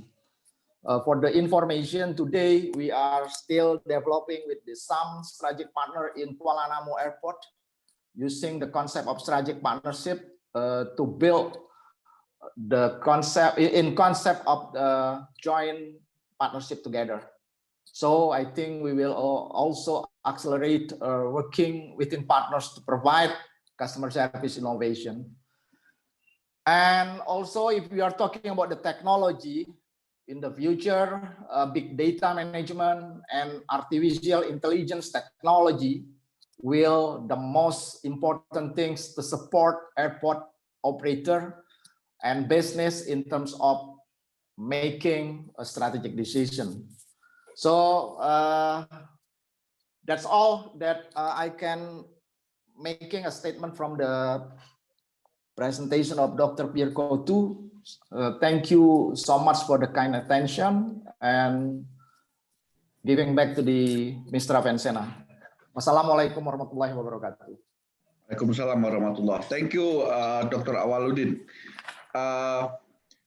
Another perspective from the airport industry, we are inviting from the Angkasa Pura I, and I'm inviting Bapak Ramdan Pradana as Vice President of Business and Asset Development of PT Angkasa Pura I. Thank you, Pak. Thank you, selamat malam. Oke, selamat malam, Pak. Silakan, Pak. Ya, selamat malam. Terima kasih. The Honorable Ministry of Transportation, the Honorable Director General of Civil Aviation, and all party. I cannot mention one by one. Big appreciation for this initiative, or what could you call it, a good event that we held today. And then I think this is brilliant presentation coming from Mr. Pierre Coutu. This is very nice. And we are AP1 aligned with Angkasa Pura II. We are also running the program, strategic program, how to survive. If we see the long run, the COVID-19, we believe is just only a small wave. That is why from our perspective, our expansion program and our strategic transformation that run by AP1, it is look like a micro act compared with the Professor Pierre Coutu just mentioned. And we are happy this idea bring a lot of stakeholders ownership. It is not only aviation. We just talking aviation, airline, and around supporting. And then a wider area, we also including the supplier, including consultant, and then direct related business, and the other one, tourism. Now impact by COVID-19. That is why this perspective that we are already run previously, it look like only small note. It's only small act.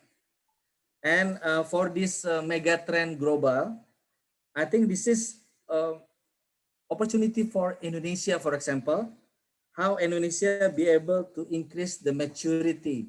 The interesting underline, I just note that Prof. Pierre Coutu mentioned, the trend or the step that we run for future, it is not the same with the past. That is why this is also a requirement, the desirable requirement, how Indonesia, including AP1, AP2, Garuda, and around stakeholder, to be more mature than previously, more agile, and then more increased survivability, how to survive facing a lot of dynamic situation.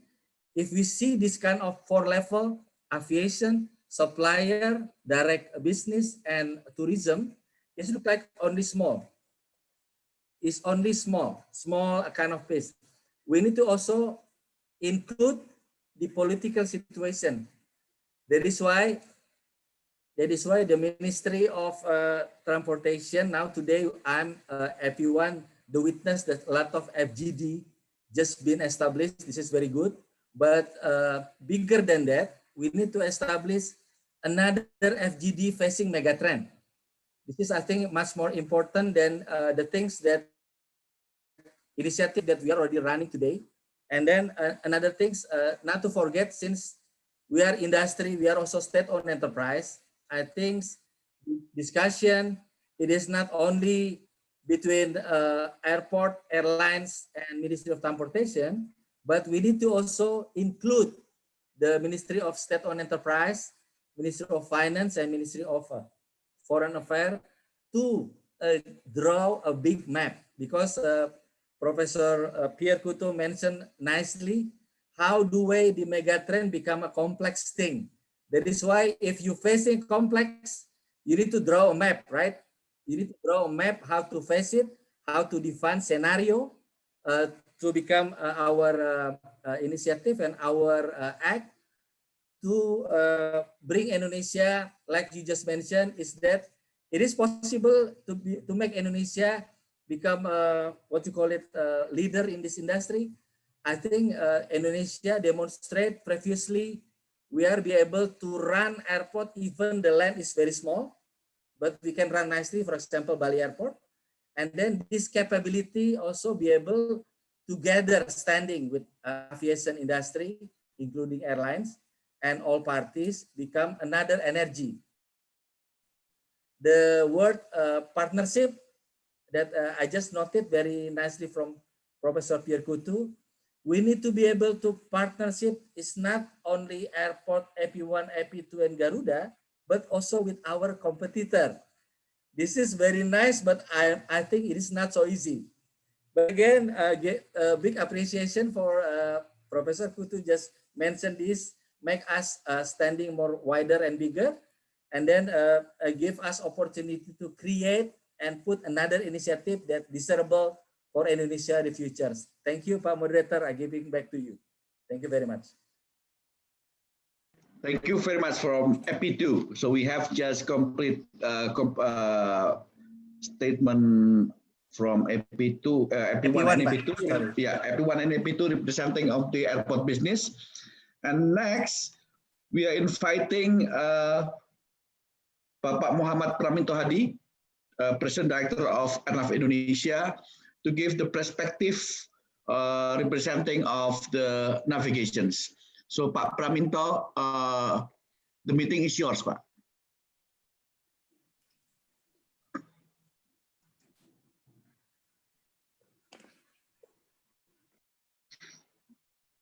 Mohon maaf Pak, is still in the mute mode.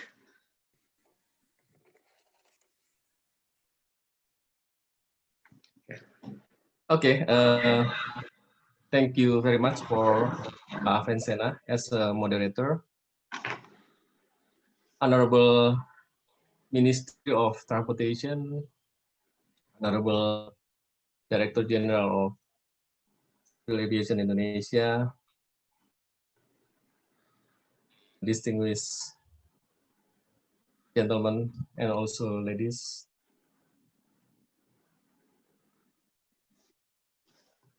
Yeah, actually,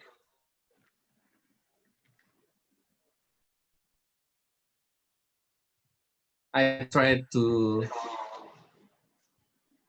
understand what Mr. Pierre to give a presentation, and then we give a appreciation for Mr. Pierre Kutu for the very interesting presentation. I note that there is a 6 megatrend. This is climate change, the global economic shift from west to east, increasing urbanization, demographic change, technological innovation, and global connected. And then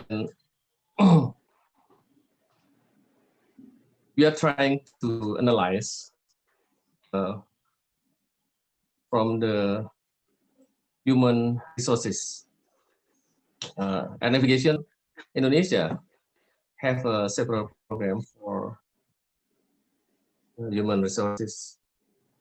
For example, we are going to shifting to talent management system, and then a strong performance and innovative culture. It's mean a proper allocation of people to address impact of megatrends and aviation. And also we develop Airnav Training Center. This is increase and enhance staff competence by international standard. And then regarding asset, we implement space-based air navigation system. This is performance-based navigation, and also we implement performance-based communication, navigation, and surveillance, and air navigation data service. And the other thing is we develop innovation technology. This is Internet of Things. And then we try to comply with several ISO. This is connect with the system and process. For example, how we comply with the quality management system. We has already comply in 2015 with ISO 9001. And then how about the risk management? In 2018, we comply with ISO 31000. And then also we try to comply with the aviation security program. How about the structure? We try to develop airspace and ATS unit restructuring for more safe, efficient, and robust aviation environment. I tried to explain about where we want to be in 10 years to adapt global mega trends and aviation.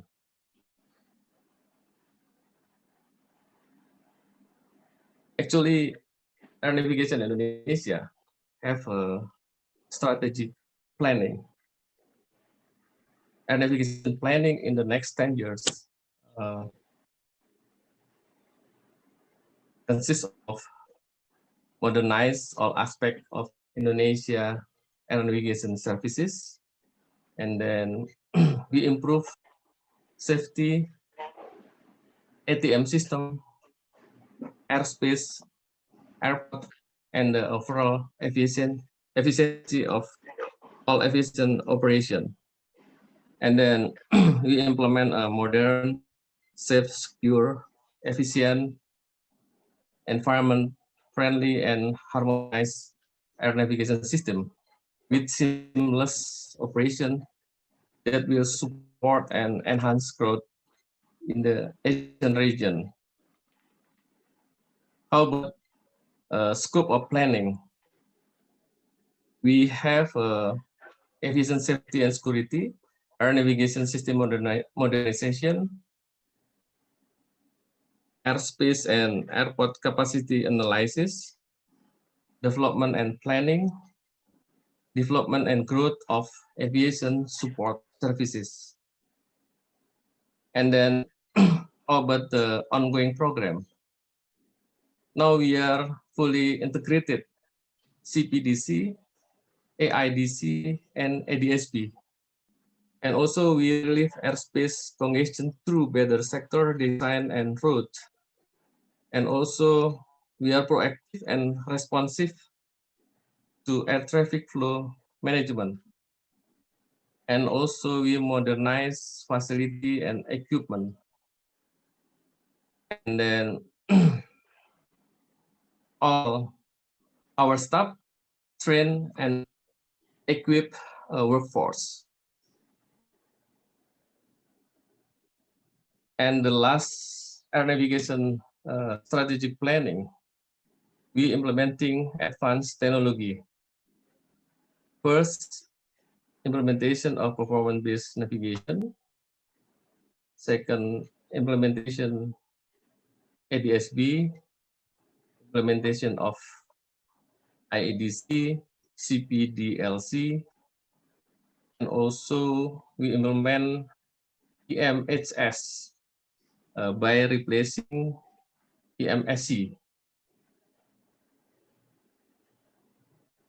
I think this is all of our planning and our program for air navigation Indonesia.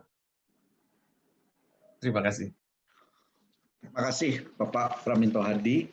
Thank you very much from the air navigation perspective.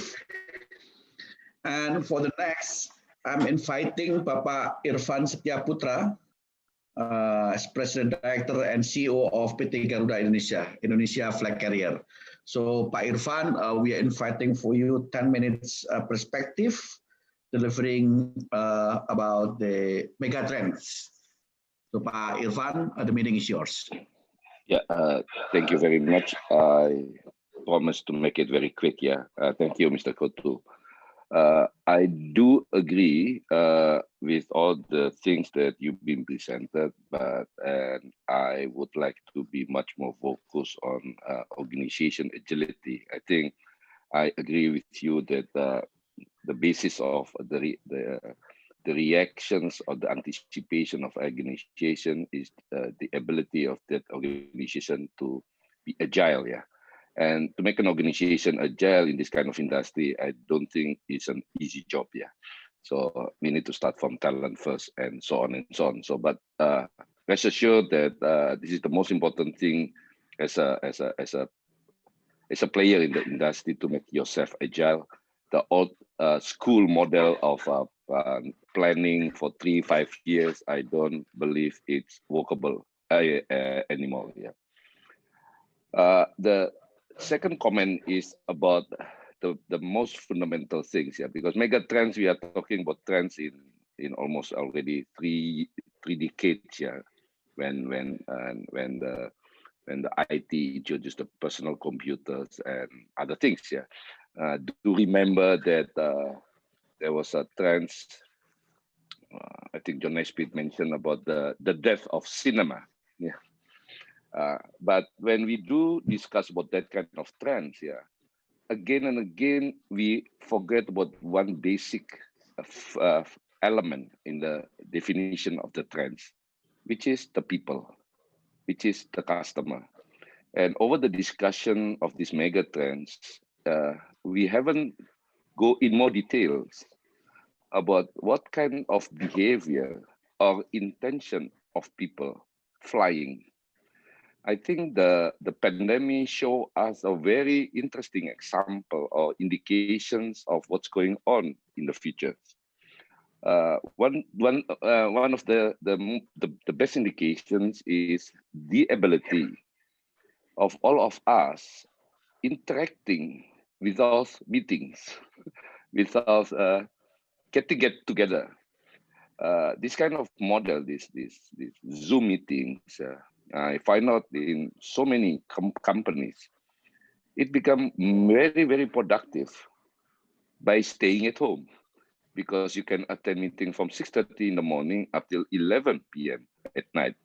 Where when you go to the office or travel, you just spend 1 or 2 hours. So there's lots of discussion between CEOs of big companies of why should we travel? Why should we meet?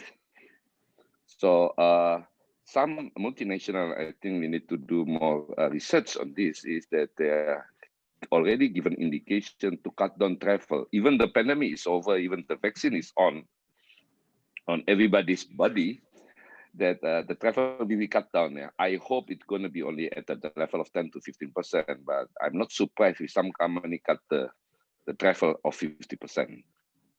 That's number one for business travelers. Yeah. So we can assume the travel of businessmen will be interestingly lower compared to pandemic. Even the pandemic is over. Yeah. The second one is the intentions or behavior of Indonesian travelers. As you may know, Mr. Koto, we have two types of non-business travelers in Indonesia. One is for leisure, which is Bali, the best place. Maybe for some people Danau Toba, but for me still Bali. The second one is social travelers. Strangely in Indonesia, like the mudik one, I don't know whether you understand the mudik one, where people go out of big cities and go back to their hometown. The mudiks is one of the good example of social traveling here.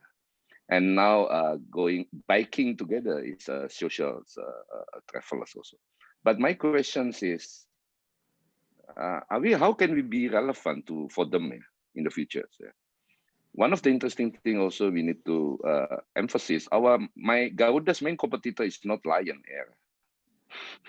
Garuda main competitor is Jasa Marga, the toll road that connect the end of the Java Island from one end to another end, and then the Trans Sumatra toll roads. That's the biggest competitor of Garuda, because people maybe are much more happy to drive rather than to fly, especially going to airport, which is very far from their places. We see airports which is 1 or 2 hours from their hometown, from their houses. Yeah. So I think, Mr. Koto, we thank you for the presentations. For airlines like Garuda, it's very important to understand whether there will be a change of behaviors and intention of people traveling that will impact our business in the future. And if we assume that in the yes, I think we make a big mistake. Very, very big mistake. Thank you. Thank you, Pak Irfan. Thank you for very comprehensive statement. For the next respondent, we are inviting Bapak Denon Prawiratmaja as the chairman of Indonesia Air Carrier Associations. So Pak Denon, so please, for your perspective, we're inviting for your maximum 10 minutes, and the meeting is yours. Okay, thank you, Pak Avensena, Honorable Ministry of Transportation, Pak Budi Karya Sumadi, DG of DGCA, Pak Novirianto, and of course, thank you for the great presentation by Dr. Pierre Kutu. Not into the stakeholders in the industry, because as we all know that the Indonesian authority, the DG of DGCA, performed their safety standard to a category 1 on the FAA and also passed the passing grade on the ICAO.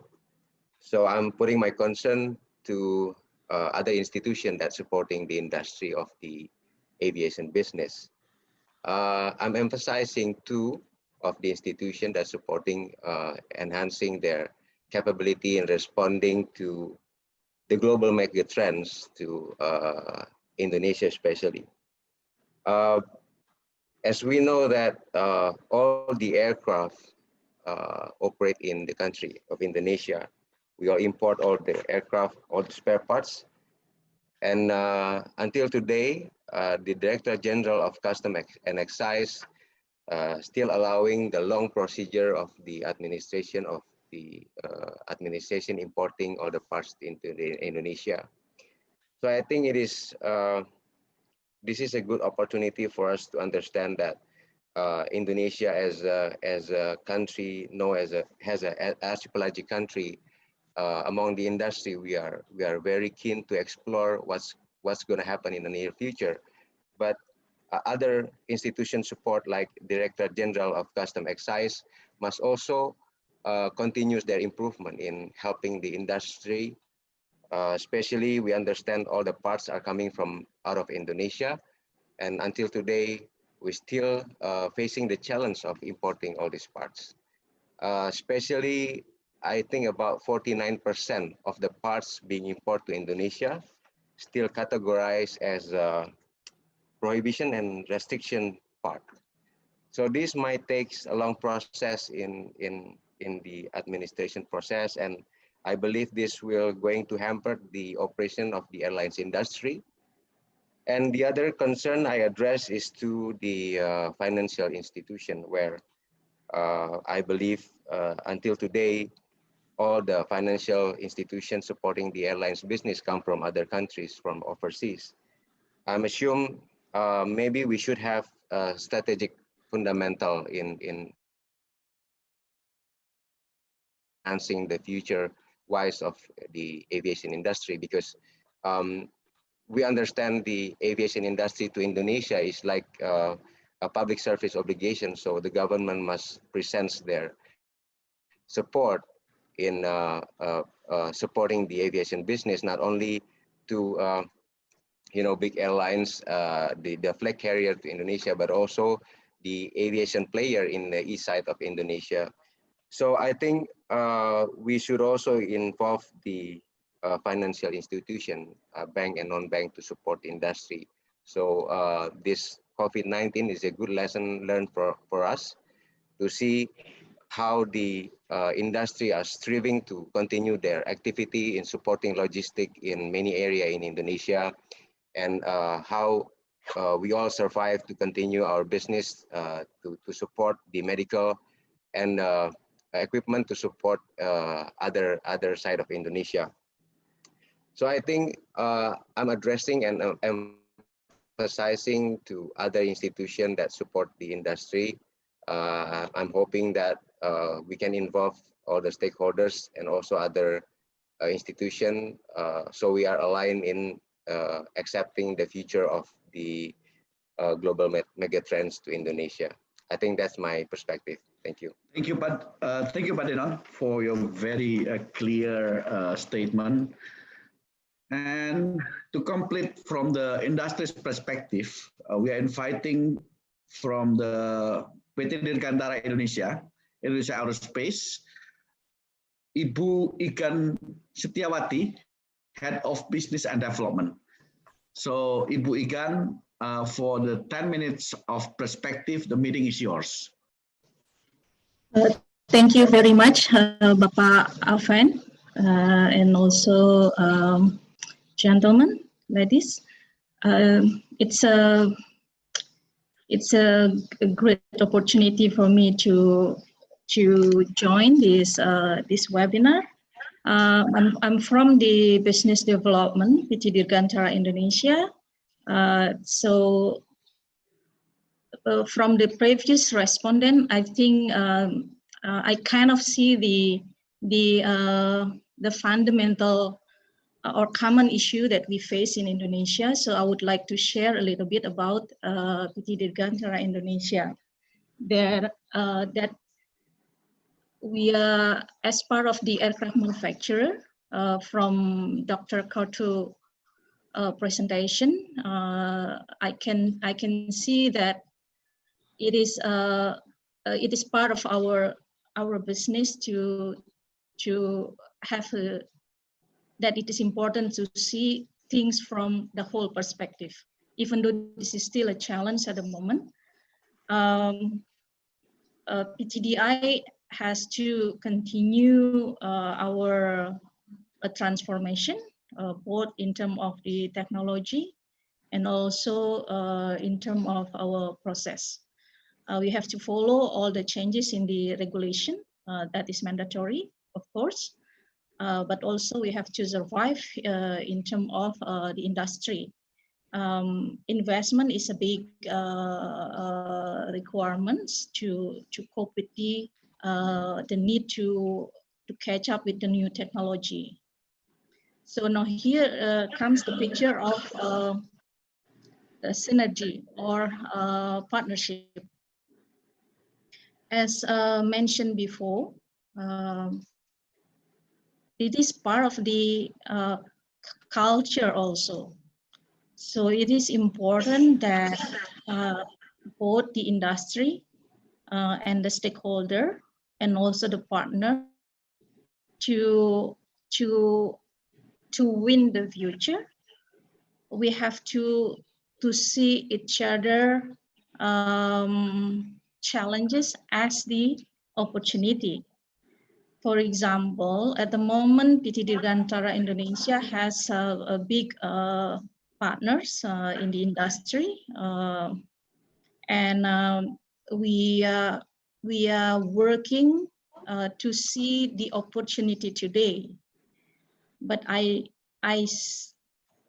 see that we need to work more, not just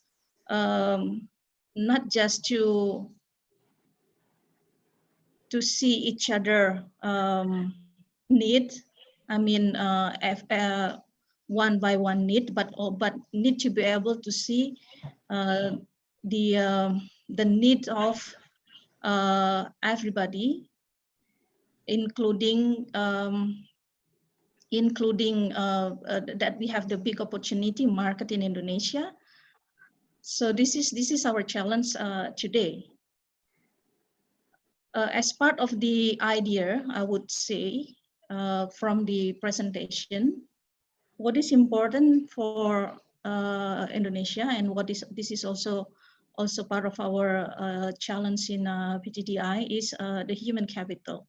Human capital as part of from technical point of view, we have the infrastructure to catch up with the new technical competency needs. But from soft competence, which is not this is just like part of soft and then technical competence, in a sense of system thinking and then critical thinking. So this is something that we need to strengthen in PTDI. And this is not just for the benefit of PTDI alone, but this will also benefit for the any opportunity that we can work together with our partners at the moment, because that is the challenge that I can feel today. We spend a lot of time to come up with ideas of cooperation, and we spend more time in terms of understanding the regulation, for example. So if we have, if we are together, be able to see the big picture. Of course, if we can, like speed up the communication barrier, then that will be the benefit in the future. So my message here is that from the presentation of Dr. Koto, I can see that it is also important for partners that have interest in Indonesia also to see the cultural barrier as part of the opportunity. So if the approach is to align with the barrier and then put that as the priority as part of the cooperation, that will help to gain more benefit. That is for partnership between PTDI or Indonesia and other company overseas. Also, I can see that investment is a big need, and also we have several companies in Indonesia that have the same capability. So the message from Dr. Koto, I can see also that it is important for Indonesia to build more synergy. So not as a silo company, but also to combine competency, and then to be able to see that one company can be combined together, and then one company also can see the strength of other company, and then help to give inputs so that the whole system can work with minimum investment required. So I think those are my message. So I hope it is beneficial for the discussion tonight. Thank you. Thank you, Ibu Ikan Setiawati from PTDI Indonesia Aerospace. From the last statement from the Indonesia Aerospace, it means that we have a complete stakeholders representative from the Indonesian aviation. So as requested by some participants, so we are inviting Dr. Pierre Coutu to have your resume 5 minutes as a final resume to the participants. So Dr. Pierre Coutu, Dr. Pierre, are you still there? Oh, yes. Okay. Yes. Okay, I'm waiting, inviting for you for the last 5 minutes final review. Please, the meeting is yours. Thank you very much. Thank you to all the executives that spoke, and thank you for doing in English. It was very interesting for me and my colleagues that joined me, the authors of the book from different parts of the world. Some authors are from China, like I said, Australia, Europe. I find that Indonesia has done a lot of thinking about this. I mean, it's obvious by all the responses that a lot of thinking has gone into this. The consciousness of the megatrends, I think, is global. The difficulty is what to do about it, obviously. And only now we're learning together how to approach it. So some people have talked about agility, competencies, different types of investment. Um, all this is critical. The weakness we found in the past when we interviewed executives is that people agree with the impact of megatrends, very important. They agree that it has a tsunami speed, but how to do it is difficult. And one of the things that does not help, to be honest, um, I don't know about Indonesia, but in the world we found that unfortunately executives are pressured, is the nature of the things, by their boards, by their owners, to concentrate on results for the current year, okay, on financial results. If you are a company that operates commercially, for example, it's the pressure on this year.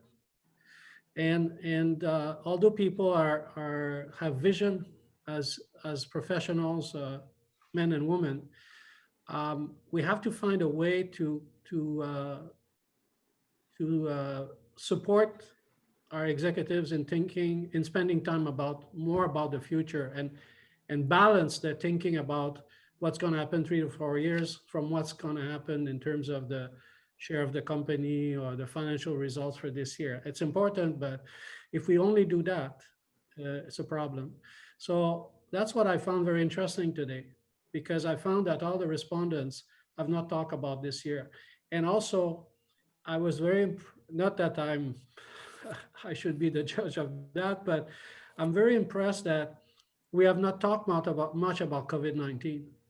Everybody understands that COVID-19 is part of this difficult future, but it's only something, it's almost, it's not past, we're in the middle of it, but everybody here has been talking about strategy, about the future, not about recovery from COVID-19. Yes, we have to deal with it, but we have to get out of it. And I think in the world, unfortunately, there's a lot of focus on recovery, of course. But I found by your remarks that in Indonesia, everybody's thinking beyond already. So I think that's a good lesson for maybe other people. And I think some of us that are from other countries, it's refreshing to hear that. On the issue of the demand and business travel, I think it's Bill Gates that said something like it might be down 50%. But I tell you, I personally run an international business. Okay, Aviation Strategies is an institute, but it's also a strategic advisory business since 1998. We work everywhere in the world and with multinational team. I don't have to explain to you very long that it's impossible to do business on the internet. You don't create business on the internet. All the friends that we have in Indonesia, in Thailand, in Nigeria, in the Middle East, business friends, it was created with a handshake. We know each other. Right now, in the pandemic, we provide training and services only to people that we know. You don't create this kind of business. So I think that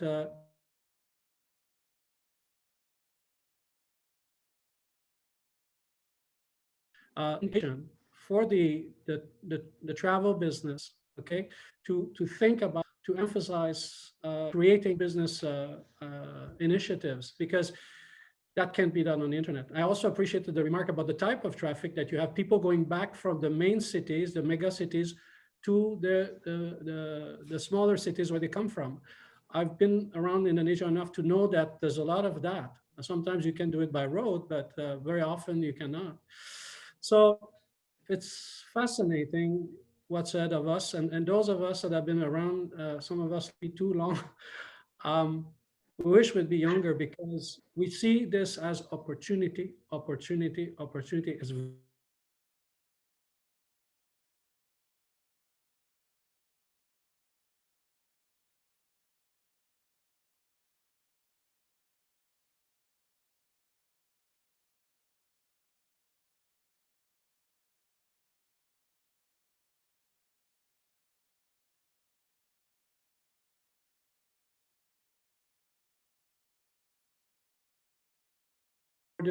recorded myself several responses, and we're learning from that. And thank you very much. Terima kasih, everybody. Thank you.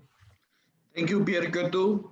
And for the last sessions, I'm inviting for the Vice President of Indonesia Avia Lovers, Bapak Hari Bakti, to give a conclusion or closing remarks. Kami mengundang Pak Hari Bakti untuk memberikan conclusion remarks. Bapak Hari Bakti, mohon izin.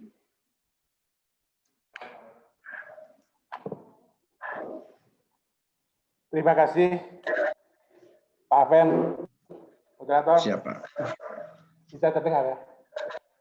Assalamualaikum warahmatullahi wabarakatuh. Selamat malam Indonesia, selamat pagi Montreal. Yang terhormat Bapak Menteri Perhubungan, yang kami hormati juga Bapak Dirjen Perhubungan Udara, Bapak Kepala Badan Pengembangan SDM Perhubungan,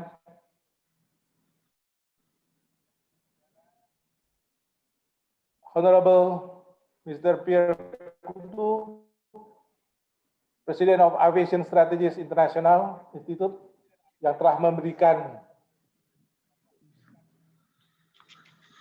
presentasi Global Megatrend in Aviation, the Path of the Future Wise Organization.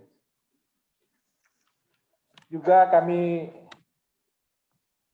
sambut para responden, mulai dari Bapak Dirjen, Pak Novirianto, Bapak Kepala Badan SDM Perhubungan, Bapak Sugiarjo, Bapak Ramdan yang mewakili Direktur Utama Angkasa Pura I, Bapak Muhammad Awaludin, Dirut AP2, Bapak Muhammad Praminto Hadi,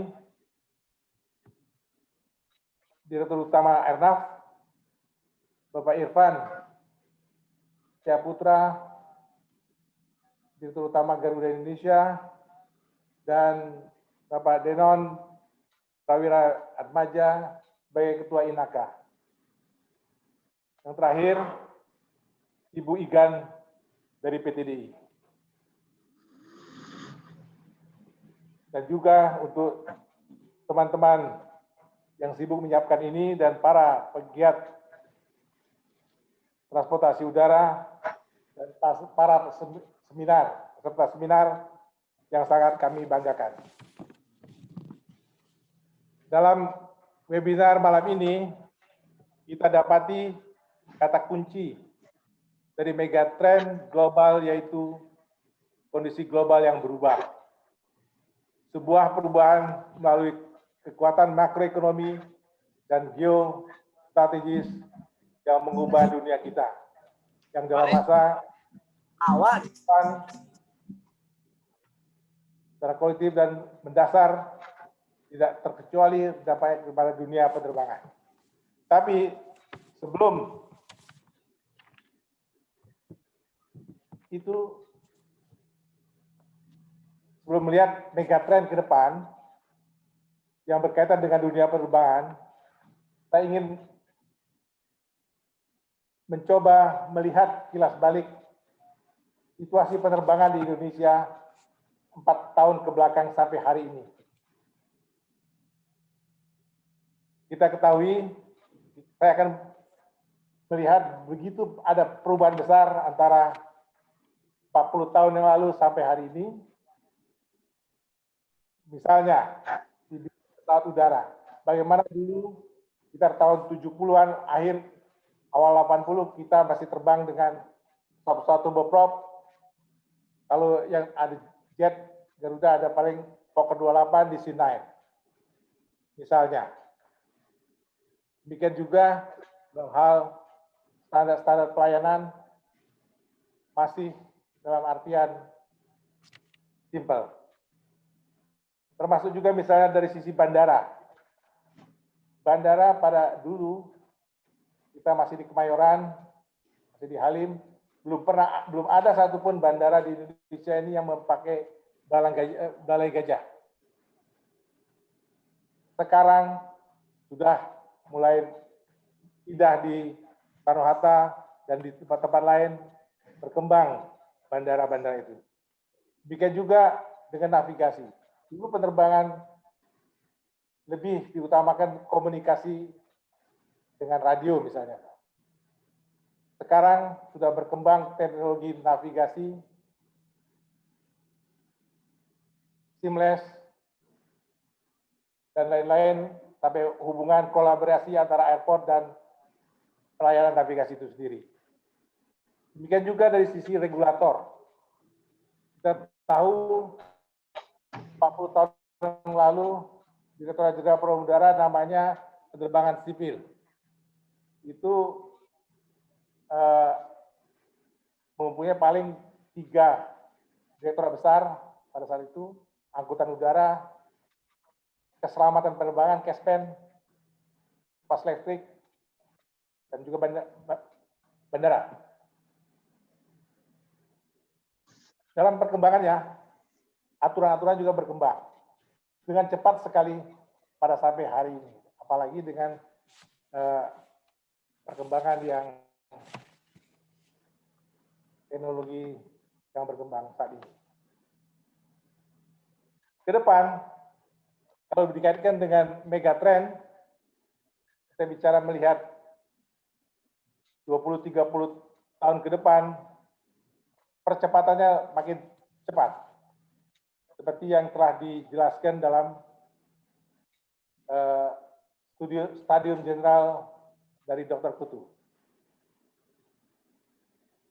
Megatrend bukan sekedar tren yang signifikan, melainkan kekuatan transformatif global yang berimplikasi yang sangat luas dan beragam, yang memberi peluang yang luar biasa untuk kita rebut, sekaligus resiko yang harus segera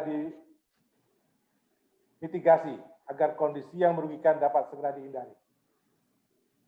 Dr. Pierre Kutu dalam bukunya Global Megatrend and Aviation, The Path of the Future, The Path to the Future, Wise Organization, menjelaskan 2 hal utama, yaitu definisi dan penjelasan terkait 6 tren besar global berikut subtrendnya yang akan mempengaruhi industri penerbangan internasional di masa mendatang.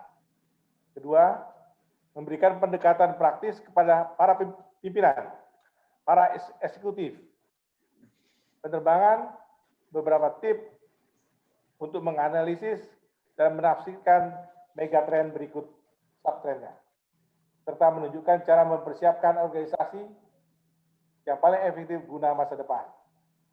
Megatrend akan mempengaruhi banyak hal, mulai dari kestabilan pemerintah, aset infrastruktur, lembaga politik, termasuk komunitas ASEAN, tenaga kerja, kondisi keamanan, ekonomi daerah di Indonesia, bahkan bias menjadi mempengaruhi keberadaan manusia di muka bumi. Dalam dunia penerbangan, megatrend yang tidak dikelola dengan baik akan menyebabkan gangguan yang signifikan pada sistem transportasi udara. Pertumbuhan kelas menengah ditambah dengan pertumbuhan maskapai penerbangan bertarif rendah telah menciptakan kekurangan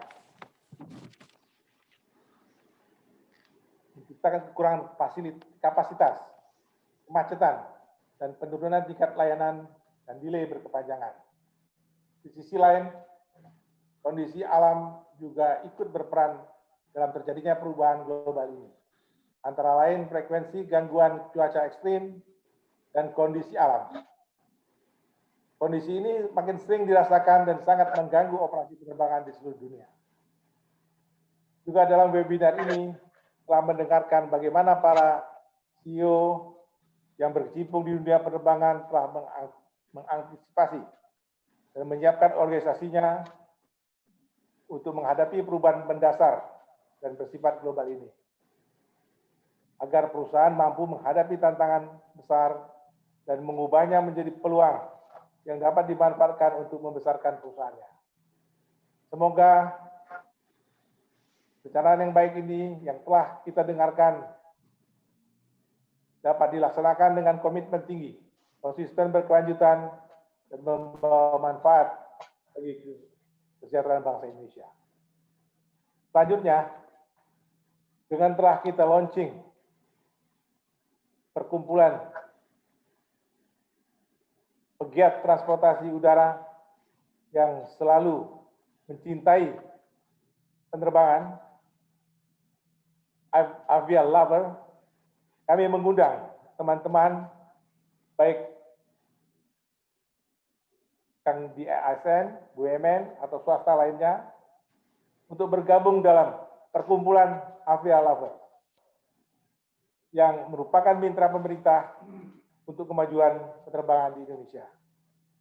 Terima kasih. Kami serahkan ke moderator. Wassalamualaikum warahmatullahi wabarakatuh. Waalaikumsalam warahmatullahi wabarakatuh. Thank you very much for the closing statement of the Mr. Vice President, Bapak Heri Bakti. So by the end of the closing statement, which mean that the Studium Generale and Discussions, Global Megatrends and Aviations, the Path to Future Wise Organizations is finished. I myself, thanks to Dr. Pierre Cotu for all your efforts and also all of the respondents and participants. Thank you very much and give it back to the Avia lovers, Bapak Wisnu Daryono Tulodo Utomo. Thank you.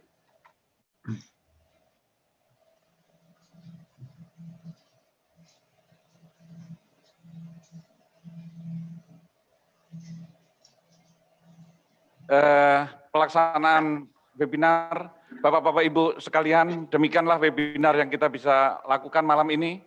Mohon maaf bila ada kekurangan-kekurangan dalam pelaksanaan webinar ini. Mudah-mudahan kita bisa bertemu lagi pada lain kesempatan. Terima kasih. Bila taufiq wal hidayah. Assalamualaikum warahmatullahi wabarakatuh.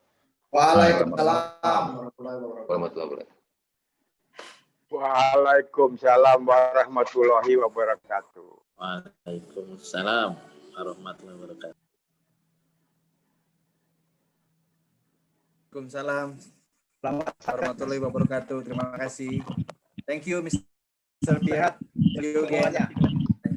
Waalaikumsalam. Terima kasih. Waalaikumsalam warahmatullahi wabarakatuh. Merci beaucoup. Terima kasih, selamat malam. Selamat malam. Terus launchingnya, selamat Pak Cucu, Pak Heri, dan lain-lain. Saling mendukung. Iya. Selamat malam semua. Terima kasih semua. Terima kasih Pak Cucu, Pak Heri. Terima kasih. Itu adalah kerjasama kita. Jadi bagus tidaknya tergantung kita, dan kalau bagus juga untuk kita. Sampai ketemu lagi. Selamat datang jika ingin segera bergabung. Akan kita terima sebelum, kata Ibu EPL, sebelum nanti apa itu harus bayar iuran.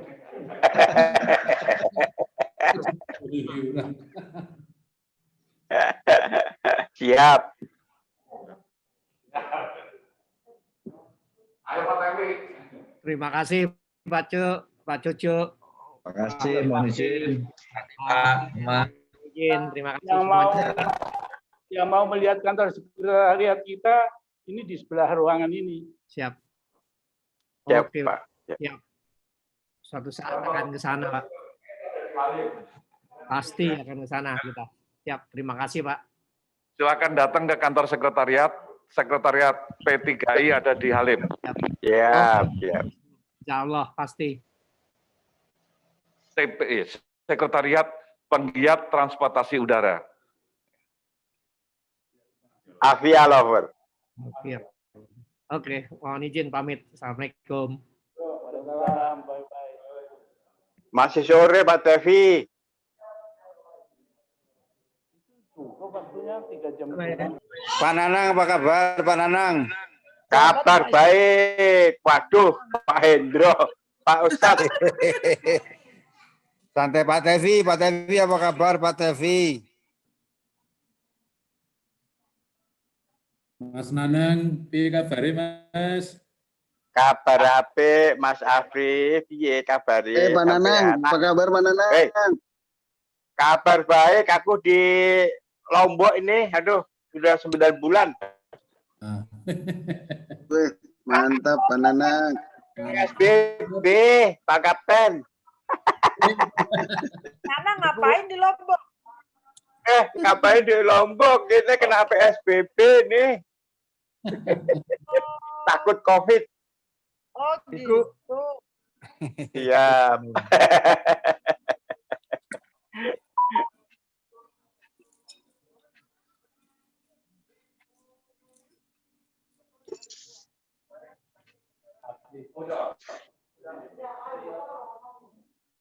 Halo. Selamat malam Pak Eri Bakti. Masih. Oke. Pak Tevi, tapi Tevi tadi dari kantornya kali apa dari rumahnya tadi? Mas Afi sekarang di mana? Saya di Pustikom Pak. Dulu Pusdatin. Oh, siap. Pak, ini tempatnya data Kita ini. ngembangin ini Pak, IT Pak. Biar kayak konsepnya kayak kokpit Pak. Kokpit IT. Sip.